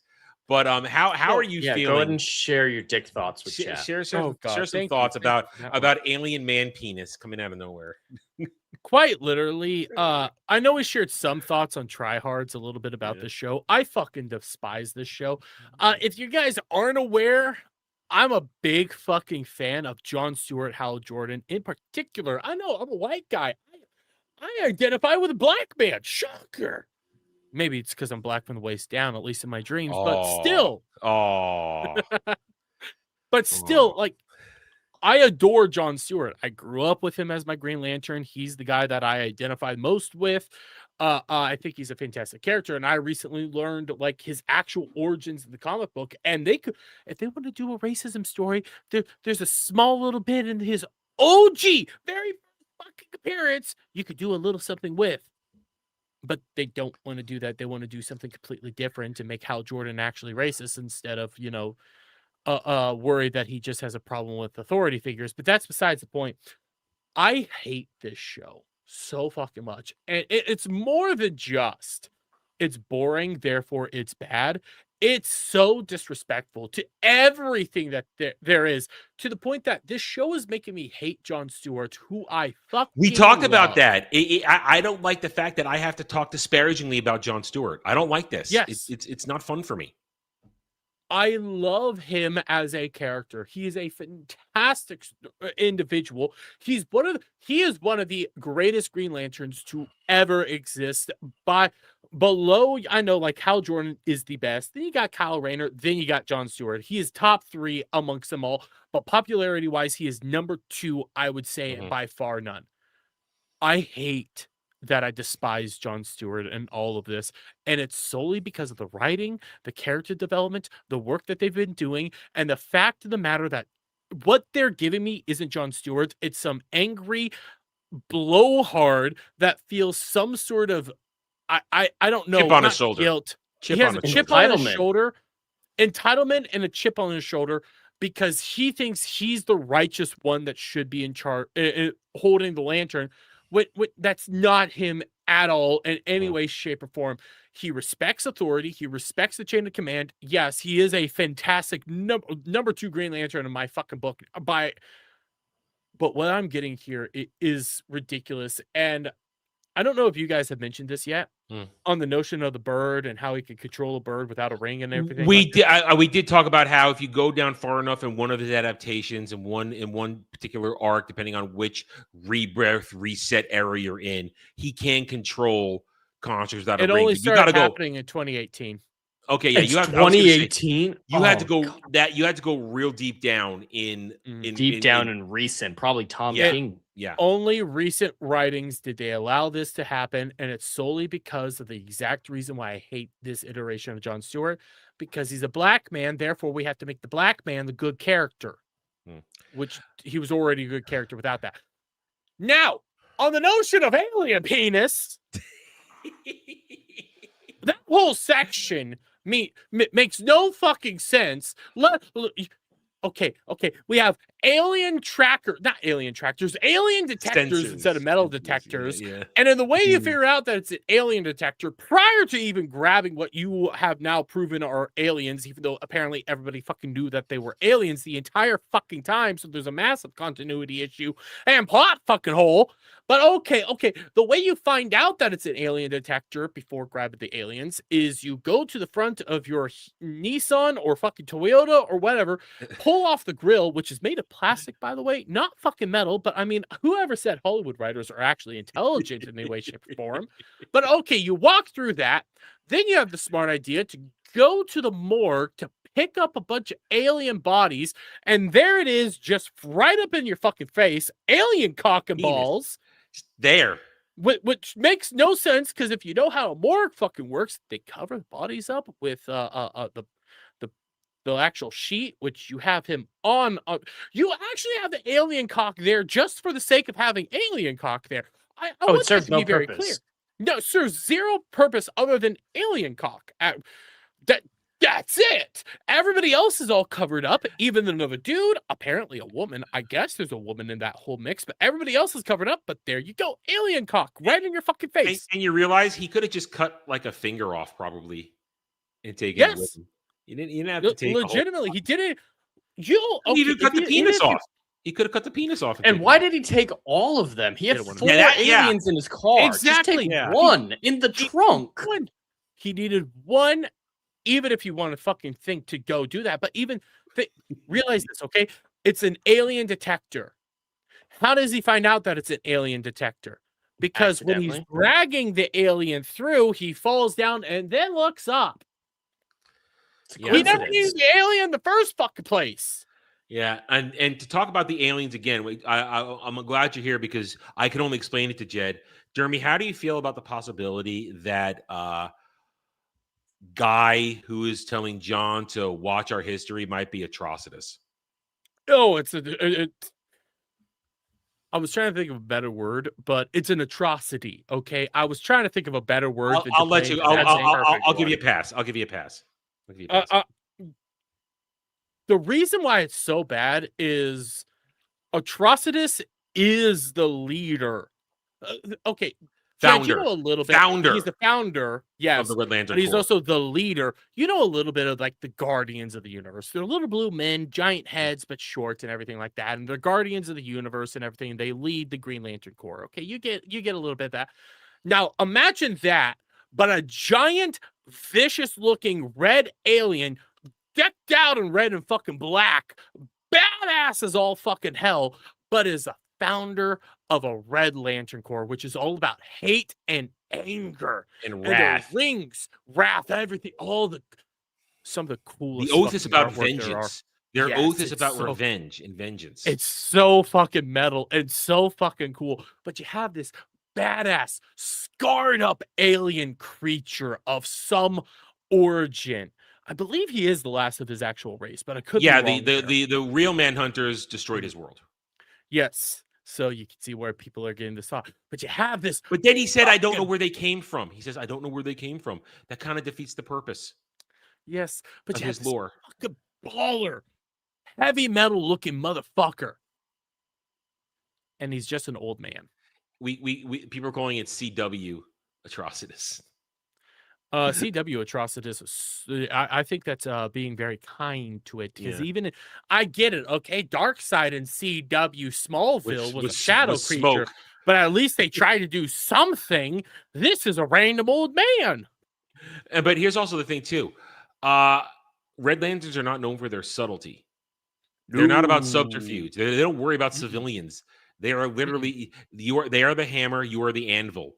and they smash you. Quite literally, if we had Red Lanterns here, which I lean towards they're not going to do a Red Lantern. I lean towards that because the show is called stupid Lanterns people. now. We're starting to see that maybe they are going to stoop in the. We have a thing. This you perfect. But finish your thought, and I want to. Jed came up with. Jed actually put some pieces together, and I think you're going to like what we came up with. But go ahead. The only reason I think that it's not a Red Lantern is because when the motherfucker said, "I'm giving you 48 hours before we go in there and just blow up the whole fucking town," they just go like, "Fuck you! We're not even gonna do the whole blowing." But they're up. retarded. We're just gonna genocide it. But the writers are retarded. But how about this? So you're on an EVS kick right now. You're on an EVS kick. Oh yeah. Jed actually put some pieces together. We were talking about it before because we brought him up because the chat brought him up, so I brought him up. How EVS worked on Rebirth era Green Lanterns with Jeff Johns, so he has rights to some things that were created in there. You yourself have been doing some videos, and I've been helping out a little commentary here and there on how EVS is stroking this show hard. Oh, he has the cock, balls, and tasting the taint all at the same time. Man, but the thing is, he's not hoping for royalties. He would know now whether or not he was getting them. They would have had to figure out the right situation in advance. That would explain it. That would explain it. He knows that something that he tickled is in there. So on that point, one of the tards in my chat and like my replies area, okay, like those because if they're in your chat, I'd probably smash. I said chat again. I've been drinking a little bit, so give me a little bit of leniency here. Okay, I meant the comment section. They said that he only ever gets royalties if they touch anything in space. No, well, they fucking touch Sinestro right now, and they went to space to go get him. Here's the thing: they have to say Sinestro Core because EVS didn't create Sinestro. He helped create the Sinestro Core and all the other Spectrum rings. If it's his version of it or inspired by his version, he still gets it. See, there's something you said there. Right, they say Sinestro Core, then he specifically said this looks like an aged up version of that Sinestro. I saw that tweet. So I fundamentally believe that they are about to fucking start touching this. The more you guys start talking about this, I think they're going to touch everything. The spectrum. And he already knows. He has had to have known weeks. I didn't think about that. Most likely months ago. They probably would have approved it before going into production for all of this. Jed brought that point up that didn't occur to me. And now that's total. Jed hit it on the nose, I think. That explains why EVS is sucking this thing so hard. He knows that he knows if it gets a second season, they'll do more and he'll get more money. So no, he is not getting a second season. Fuck. No, this thing is no because 9 million views in 3 days. Well, I mean, they've already announced that they have different writers for the season 2, guys. David Lindelof is no longer hasn't allowed been greenlit for. Which hasn't been exactly. greenlit. It hasn't been greenlit. I mean, let me look up right now. They can't greenlight anything until after the merger's done. Exactly. Guys, James Gunn said that that's not true, but James Gunn is a truthful motherfucker, isn't he? But guys, the Ellisons are happy to keep working with James Gunn's DCU. I call bullshit. Yeah, until they get to look at real books. Things on the internet. You could just say things, can't you? Okay, they were really quick last week to put out that, and I want to talk about this briefly now. They were really quick last week to put out that 9.3 million number, really quick. We're past 3 days now, essentially. They haven't released any numbers for episode 2 because I think there was a massive drop off. Oh, it has to be because that show. It was curiosity. So just for the record here. I was out drinking with my father, okay? Had a nice time with my father, doing all that stuff.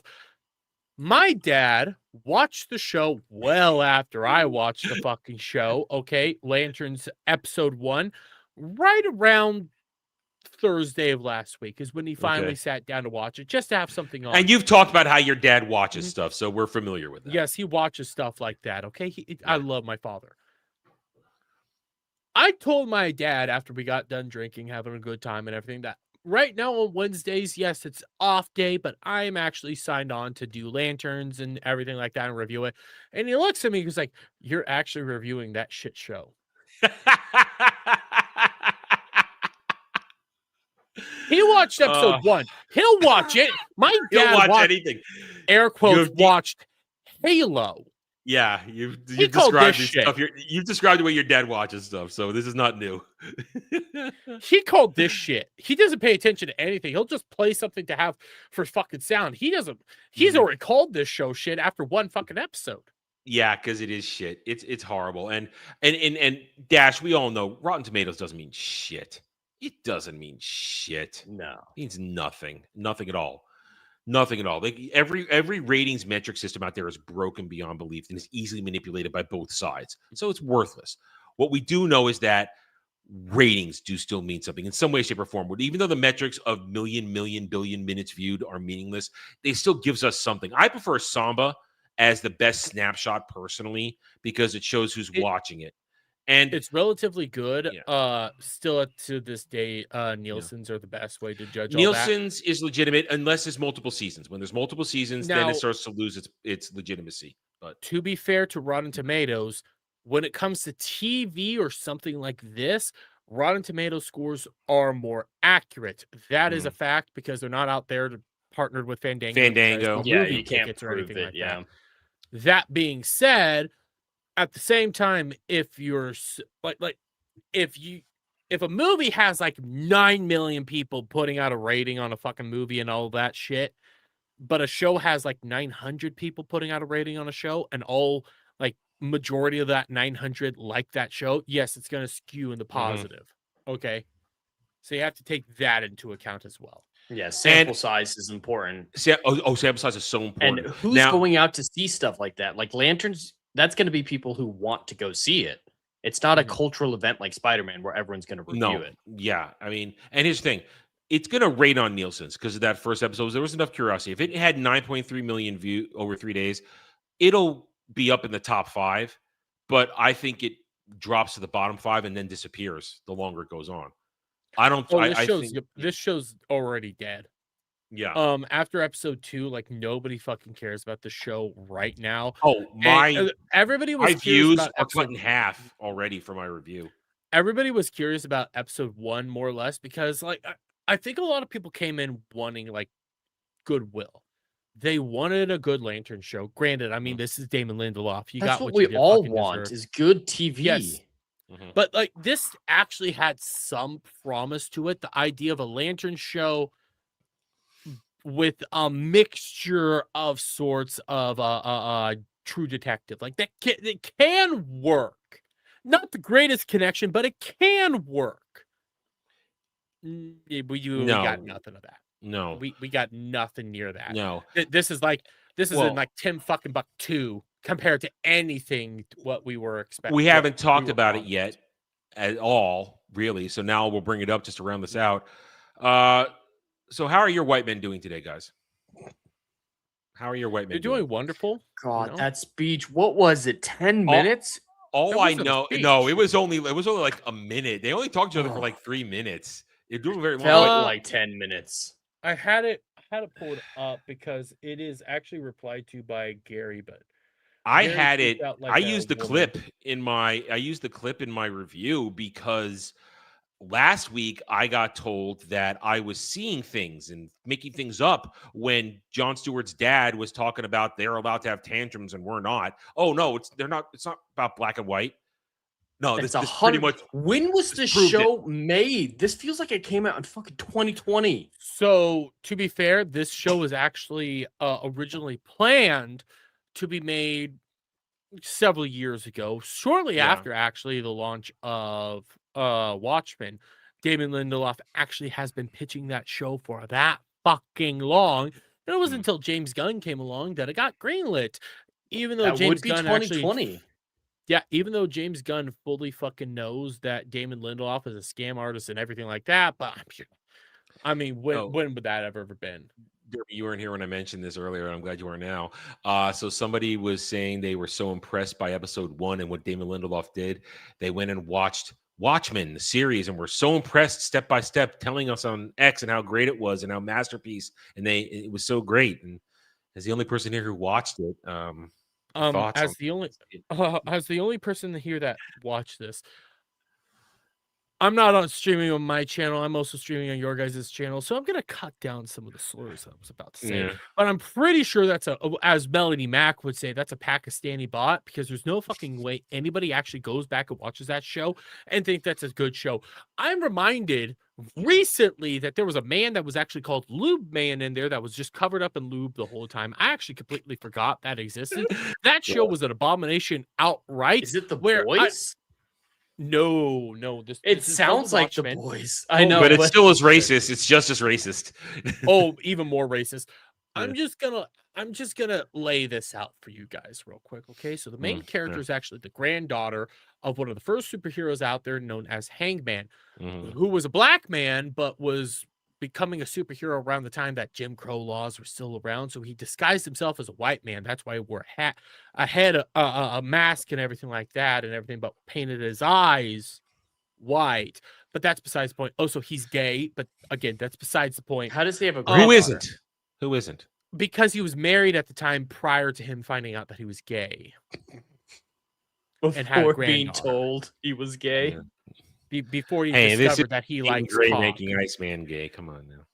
Anyways, that character would survive and all that stuff and go on to have a life and everything, even though he's gay and whatnot. Later on, he would go on to kill a bunch of white people that were Klansmen and hang them from trees, because that's what they did to his people, even though they were brainwashed at the time of doing all that. Again, everything I'm saying is accurate and to the point. Mind you, though, when he hung those people, he was in a wheelchair and actually needed help moving around. And they never explain how he fucking hung those people while he was in a Mystery box. David Lynn. Yeah, that's the main reason I also quit watching the show when it was first coming out. I only went back after it was like all done, because I was like, you know what, it's something to watch and finish. I regret that choice. The smartest man in the whole universe of Watchmen is, I just had his name, I forgot it, but It's I know what you're talking about. It's Ozymandias. Ozymandias, thank you, who's also played by Jeremy Irons. Jeremy Irons, played by Jeremy Irons. Waste Great of casting. Waste of a great actor. Waste of a fucking actor, because they also do a massive fart joke utilizing him. Again, that's not even a joke. That's actually something that happened. But they have him there to kill off his daughter, who is like Vietnamese or Taiwanese or something like that, just to then kill him off. Yeah, I know that. I remember hearing about that. So somebody said it was a work of art, and that Damon Lindelof's Brilliant Lanterns episode 1 encouraged them to go watch that. And I just laughed, and I thought, oh, That's a Pakistani bot. There's nobody that actually believes that. But It was such a great show. It got renewed and canceled in the exact same game. Yeah, I know. Hey. I remember that. This is where we are with this. How's your white man doing? And I looked at that and I said, wow, this just proved my point from the episode 1 take. The racisms are all over this fucking show. It's just there. Well, You can smell the 2019, 2020 on it. Let me just make her statement. She says white people, especially rich white people, have all the privilege in the world. They could do whatever the fuck they want. And I'm happy to be protected by my crazy white husband. Even though that's I why love I go him. around and fuck other people. I'm not allowed to do whatever I want because I'm not a rich white guy. So I deal with that by going and doing whatever I want. Yeah. She's a horrible person. Yes. Well, she's probably the manhunter, to be very Yes. clear. Oh, I was gonna ask you, do you think she's Manhunter? We talked about that. I think she's the Manhunter. That The speech more I really think about doesn't it- make sense then. It doesn't make sense at all, but the more I think about it, the more it's like, you know what? She's probably the fucking manhunter, because we've already more than likely seen who the manhunter is. It makes sense that she would be the manhunter. We've but seen the furthermore, entire cast at this point.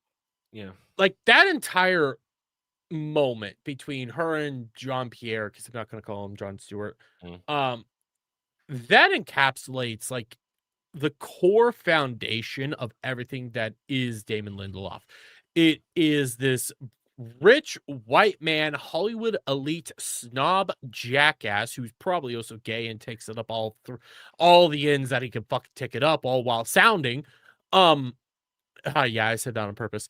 Anyways, he is a man that just wants to go out there and proselytize his ideology no matter what. It is the core foundation to all of his storytelling. Besides story box fucking mystery bullshit, it is racism. That's all he has. That's all he's ever been known for, and that's all he will ever be known for. Granted, yes, it got him a fuck ton of awards back when Watchmen came out because of the whole BLM and all that bullshit was going on at the same time. We're well past that, and we're really seeing that you're a one-trick fucking pony, and this is the worst pony to be trying to one-trick. And then to have John go, Massa Hal sent me to go get his lantern just to get me out of the way because he don't like me. John would never fucking do that. John, again, I'm going back to this first initial fucking debut.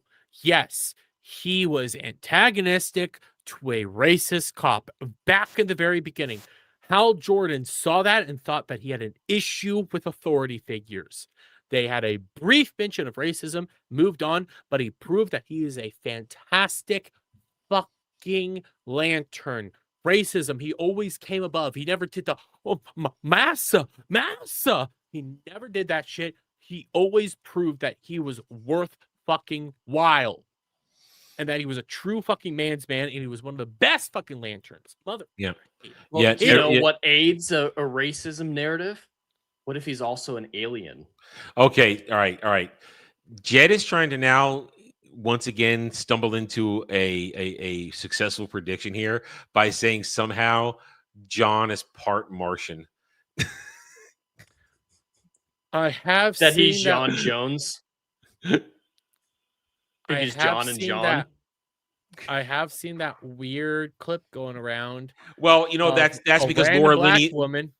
Well, that they're saying now, according to the teaser from next week, that Laura Linney is a guardian from Oa in human form, and that's baby John and his mother, and that John has been destined to be a Green Lantern because the whole reason they're doing that thing because they're raising him to be the perfect Green Lantern.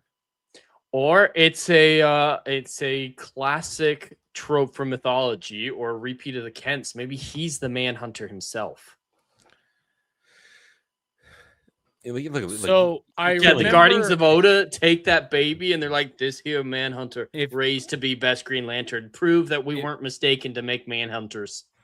if you go back to the initial fucking can't believe I'm saying the initial trailer, there's a random black woman standing out in a driveway that we know jack shit about. And the Manhunter shows himself to that random woman now we standing think that out that's Laura Linney transforming back into a Guardian. That's what I think now, that's Laura Linney based on this what we saw from next week's preview trailer. I think that's just Laura Linney, that was ever Manhunter, that we got that one wrong, that it's Laura Linney turning back into a Guardian. That's the baby. If that's a fucking Guardian, that's a very tall, dark Guardian. In the preview scene, the preview pic I've seen, that's the same woman holding the baby, and then there's Laura Linney standing there with her hand out. So, and they're saying Laura Linney's a Guardian in this. So again, I reiterate, or she's the Manhunter pretending to be a Guardian. God, you just keep pushing this. He wants to be I'm gonna be right again. I'm gonna be right. Like what I keep saying is that's a very tall Guardian because Guardians are tiny blue people. Tiny blue people. Yeah, with varying hairstyles. I mean, there are bald female Guardians, and there's Guardians with only facial hair and Guardians with little hair. They all got, but they're tiny and blue. It's usually white hair. That's about it. But they're tiny blue people. But she's changed her shape to human because that's what they do in this fucking show. All aliens. It wouldn't fucking morph. Fucking surprise me. We're gonna find out in a couple days. Damon, John's gonna be part alien. Or all alien. Reminder. That's the one I'm sticking to. Okay. Reminder, guys. Okay. After Watchmen, you could use the movie, mainly the book, but at the end of Watchmen, Dr. Manhattan goes off to become a literal god on Mars and builds his whole utopia and everything like that. Okay. That's what he goes and does. Yeah. Enter the Watchmen show.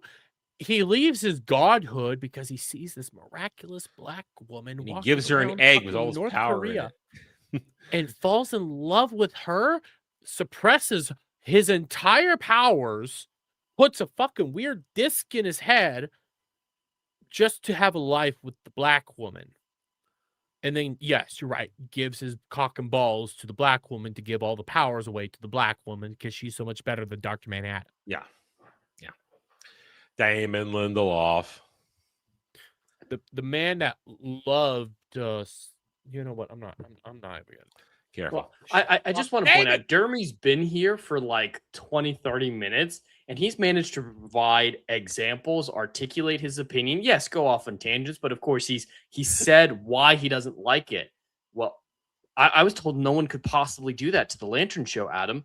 I was told no one can articulate it. They just rage. They are nerds. Yeah.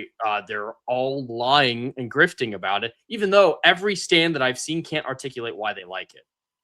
Fun fact, basically at the time of Jon Stewart being granted Green Lantern status, Hal Jordan was a Green Lantern at the exact same time. You also, I believe, did have Guy Gardner going around also being Green Lantern. So there should be actually 3 Green Lanterns on Earth at that period of time or around in that general vicinity because Hal Jordan's doing his thing and all that stuff. I can actually mention that. So why do we only have 1 fucking lantern ring in this entire show? And I can say, hey, there is at least something I like in this lantern show. I can actually articulate that fact. There is one little thing I like. What do you like? I like... This is going to sound so fucking nonsensical and just feel like a weird thing. I, for some odd reason, enjoy how the ring actually attaches to the lantern. That's the thing that, for some reason, locks in. That happened. Yeah, locks in. I was like, you know what? That actually makes effect. Yeah, that actually makes sense. It seems like it works. You know, everything about that actually made sense. Except for him rushing through the oath. Right? I hate part. You know what? That was shame. Everything else about that away, and the lantern design, it's so ugly. I think the lantern and the ring are going to shapeshift themselves based on the owner. Oh God, I hate everything you just said there. But how the designs look and everything like that, I despise. But just the locking mechanic and everything like that, I actually kind of liked. I thought that made sense. I hated that he rushed that oath, though. It's just fuck you, dude. Oh, it's building on what happened in the episode 1 when the alien starts doing Brightest day and Blackest night, and you have Hal Jordan just having a temper tantrum saying stop. This just shows that he's really just, he doesn't care about it anymore, so he's just rushing through it because it doesn't bother him. Did you guys watch the end of episode documentaries about making of the episodes with interviews like with Damon Lindelof, Tom King? I was going to do it with this last episode, but it wasn't showing up on HBO because I started it up right when it dropped, but it wasn't there at that time, so I need to go do that because there's a lot of really gold moments coming out right now. Yeah. Holy shit. I didn't watch it for the second one. I watched it for the first one, though. And Damon, I believe it was Damon Lindelof, explained why Hal reacted that way to hearing the alien say the oath. What are your guys' guess for it? Because mine, it sounded like he was ashamed or it was a negative emotion. It was negative. Ashamed, but knowing Damon Lindelof, it's probably going to be something like he just doesn't give a shit. See, that would make more sense. No, what they said was it's because the oath is the only thing still sacred to him. They use the word sacred. And then they show him in this episode, that's not sacred. He said that's why he reacted, because the dude was spitting on his religion. It was discussed in this episode. He was disgusted when he was saying it.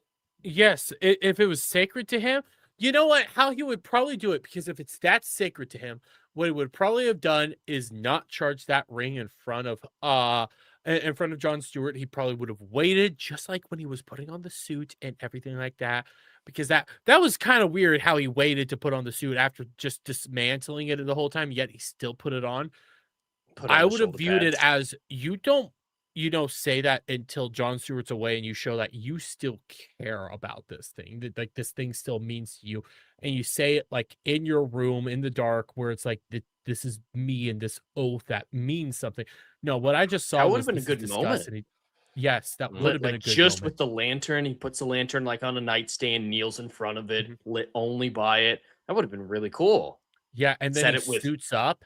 because like the whole time where he's like not dismantling, but disparaging the suit, saying it's something you do just for the sake of it, but you actually show that the reason he doesn't wear it all the time is because like it means something to him. It actually like connects to him, and you have that whole like moment where he's saying it at the exact same time of like kind of putting it on. You could have added something actually kind of clever there, but again, this is Damon Lindelof. He's a man that made Lube Man and turned the entirety of the Tulsa riots into just a bunch of brainwashed retards that went out there and decided to genocide a bunch of black people. What we have here is what I've been saying for the longest time concerning this stuff. We people who have no business writing this stuff, people who have no business touching this stuff because they hate the material they're working with. And 100%. it shows itself with a rushed lantern oath, with a tarnished shoot that's supposed to be, it's representing how worn he is. He's been doing it too long. And no, shut the fuck up. Shut the fuck up. I'll go back to what we said at the beginning of the show. If you wanted us to have any connection to Hal Jordan, show us his adventures for the past 30 years. Don't drop us in at the end of his career where he's a miserable piece of shit. Don't do that. But no, it's all for the sake of James Gunn's lived-in superhero world. It has to be ready for Superman when he appears in 2022. That's that. This is taking place in 2016, by the way. Yeah. So next week it'll get worse. Next it's going to get worse. Mostly origin story, according to the trailers. John specifically. So I'm probably it's probably going to be a quick review then, because it's just going to be this sucks. This is boring. Because this is all that we're getting. Realize this. We're about to be on episode 3. Yeah, we're already just getting filler, and we're going to be 20% of the way through the entire show, and I'd say more than half of it's filler so far. Yes. Even when I was thinking about what happened in episode 2, there's barely anything there. You get the point of episode 2 to tell us what a manhunter is, and that there's one there, and that Abin Sur took him from a planet, and it killed Abin Sur, and that's how Hal got his ring, and why Nebraska is so important. I don't believe he killed Abin Sur. I think they planned for Abin Sur to die. Whatever strategy. Well, what they could have done is get rid of episode 2 and have the big cliffhanger of the end of episode 1 be that alien saying the word manhunter. Nothing else. You get that tease, and maybe have Hal go fly off to meet what's his bucket, Sinestro, then. Also, and then you accomplish the whole thing. And also maybe don't end episode 1 with Hal Jordan dead. Maybe switch that out with the Sinestro cliffhanger. You guys keep forgetting they had to do the whole Hal Jordan getting shot so that they can show the hospital, because the whole reason of showing the hospital is it's kind of weird that all that equipment is just, look like it came out of crates, because they want to continue this theory that their fucking whole town is aliens. But you know what? I'm actually at that point where it's like, yeah, the whole town's fucking aliens and all this shit. But no, I'm Jeremy, not really playing this whole game of making the story up for you. I'm just gonna say yes, it's this. Go, Jeremy. But Jeremy, bitch Sheriff Kane is from Gotham, so she's related to Cassandra Kane, Batwoman, somehow. Yes, and the first fucking alien knew everything about fucking football in Nebraska. What are you talking about? It's gonna be that the manhunter managed to reproduce itself, so the town is all manhunters. That's probably what it is. You're probably not far off there. I'm gonna be right one of these times, Adam. Adam, have you ever seen? You saw not Miss Marvel, Captain Marvel, right? No. Oh, okay. No, I spared myself that. I legitimately believe I saw that movie because I was bought into that whole hype of, hey, it's a female hero. I'm gonna go watch it with my little sister. I was excited about it at the time. I took a photo with an official cosplayer at the theater. They paid someone to do an official, and I was excited. I have a photo of me with the Captain Marvel. See, cosplayer. I first thought it was going to be integral to part of Endgame, but then when the trailer started coming, I realized, oh no, it's not. I'm not going to go watch this piece of shit, and I didn't. Listen, I was young. My sister was young. I wanted to go see it with her. She broke her wrist that exact night prior to going to see the movie.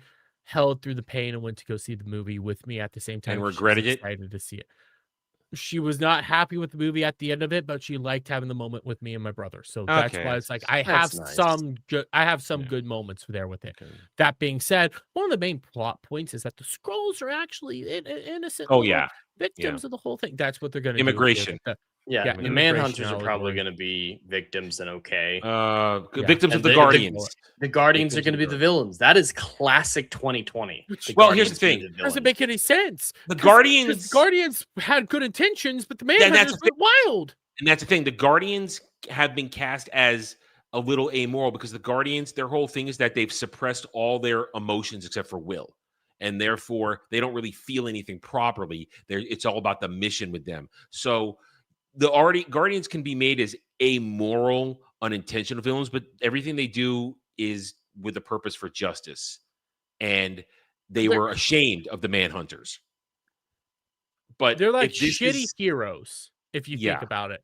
Like Oh, they're everything they do has relatively good intentions, but they're really shitty people. they're bad bosses, is what they are. They're not good bosses, which is why historically Hal does, flip them the bird on occasion and does his own thing to get the job done. Mhm. But they're not bad. They're just a little detached is the problem, which is why they don't make good decisions a lot. Point is though, you could making them evil as the real villains, that would be the wrong decision. But the people in charge of this they're already making wrong decisions. So I wouldn't be surprised if they go in that direction. Well, they're people that have they just care about your willpower and stuff, and they see something else that we as humans don't necessarily see, which is why when they chose Jon Stewart, they specifically said to Hal Jordan, "We don't care about your racial bigotry bullshit here. We see something in him that you don't." And they were right. They were wrong about the Manhunters, but they were right about Jon fucking Stewart. And they're not perfect because they chose Sinestro, and Sinestro wasn't. Yeah. He They turned. chose He failed. Sinestro. Yeah. One of the At one point, Sinestro was worthy, but then something changed. And something changed in Hal when he decided to become Parallax. I mean, all things changed. There is a villain guardian that went out there to take every ring, to have all the powers of every ring. The Guardians aren't like good people. They just have good No. intentions. Yeah. They can be bad. Nobody Yeah. has a problem admitting that shit. Yeah. They're But what dicks. you're doing is turning them all villains, but it's like, no, they're just a jackass. Yeah, they're dicks. They're dicks. They're bad bosses. Anyway, we've been going at this for 2 hours. So we'd have gotten done sooner if somebody had been here instead of out on the town. But Listen. oh no, just give me shit. No. So why don't we wrap it up? Next week, episode 3 drops on Sunday. I like it that it drops on Sunday. It lets me get this done on Mondays. I like it. I get the review done on Mondays.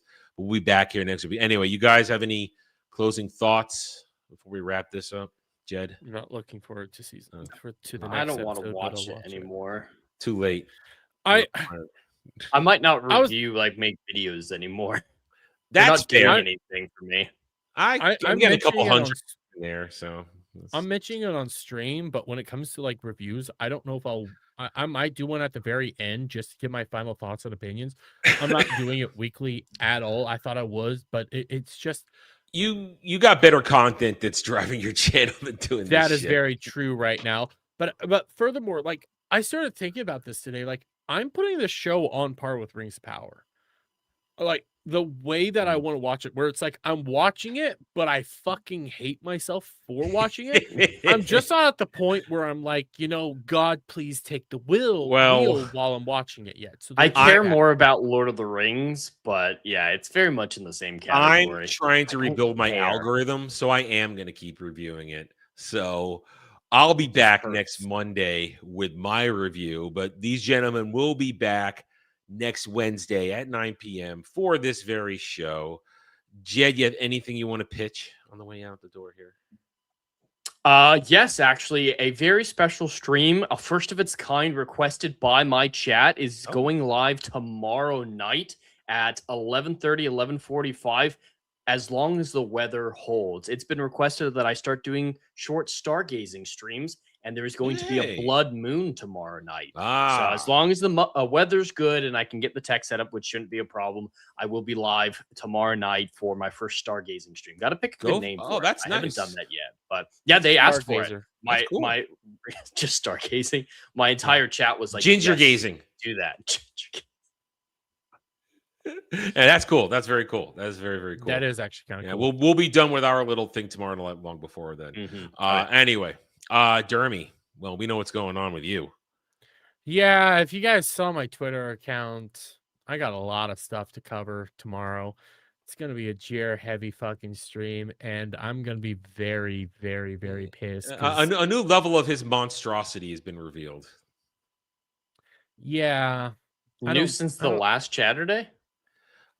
Oh, Okay, you at it's you not. brought It's this not my up. place to explain. I only know because Let I. me Oh, just I'm gonna say watch tweeting it about when you do it. I'm gonna Look, watch your Chatterday. Jed today, he did a whole segment about his dog in the Costco. Okay. Mhm. He actually even has a video out about it, saying Costco almost killed his dog. He played like a 12-second clip of his dog actually having a seizure on stream. Oh, yeah, there's no I getting will- around that he's grifting his dog. Yes, I will also say this. I will not be playing that clip no You matter shouldn't. what God, no. on You stream shouldn't. You because shouldn't. that is. You shouldn't. No. I actually watched it because I was like, no, you're not gonna be doing. You This is did not something that. You happens. knew it, but you don't have to. I'm spread not it. showing that because that Yeah. is. I wanted to break down. That's. When I I mean, saw for that. dog people like you Horrible. guys, I'm sure that's sickening to watch. Dude, yeah, I've had problems with my dog before. She got a bee sting a few months ago, or a wasp sting, and she was highly, highly allergic. Her entire head doubled in size. Ugh. I'm not gonna post pictures of that. Yeah. Anyway, all right. So, A dog that I really loved for 13 years started having seizures and went through similar shit that Jared did. And yeah, I didn't have the funding to actually take care of him, and I had to put him down, which was miserable for me. So, Yeah, Jared's a monster. I'm really, He's a I'm really monster. pissed. He is his new levels of monstrosity, but that's on Dermy's channel. He truly where is an atrocity. Yeah. Anyway, so check that out. Chatterday tomorrow night. What 9 p.m. My time? About 9 p.m. your guys' time, something like Okay. that. 8 Yeah. usually around my time. Have that. It might be a shorter one. We'll see what fucking happens. Either way, I always say that it's gonna be shorter, and then the next thing I know, I have like a fucking mountain of shit to cover. well, especially when it happens on days off, you got to catch up, don't you? Yeah. Although I will say it was funny when I watched you last week where you had that DSP one where it had the altered voice. That made me laugh. That is a good one. That was I funny. do have an EBS segment that I'm working on, but I think I'm gonna save that for Saturday when I go over the documentary All in Comicscape because there's a lot more there. With the Mikey No More one. Yeah. That's a good one. Yeah. I have watched that one just because I was there. I was there. They're all on Rumble now, so I'll just fucking play them. Fuck them. There you go. Anyway, all right, guys and gals, thank you everybody for joining us this evening. Next week it will also be on Dermy's channel as well, and we thank you all for joining us. Remember to hit those like buttons, subscribe, and we'll see you guys next time. Until then, take it easy. Have a great rest of your night, everybody.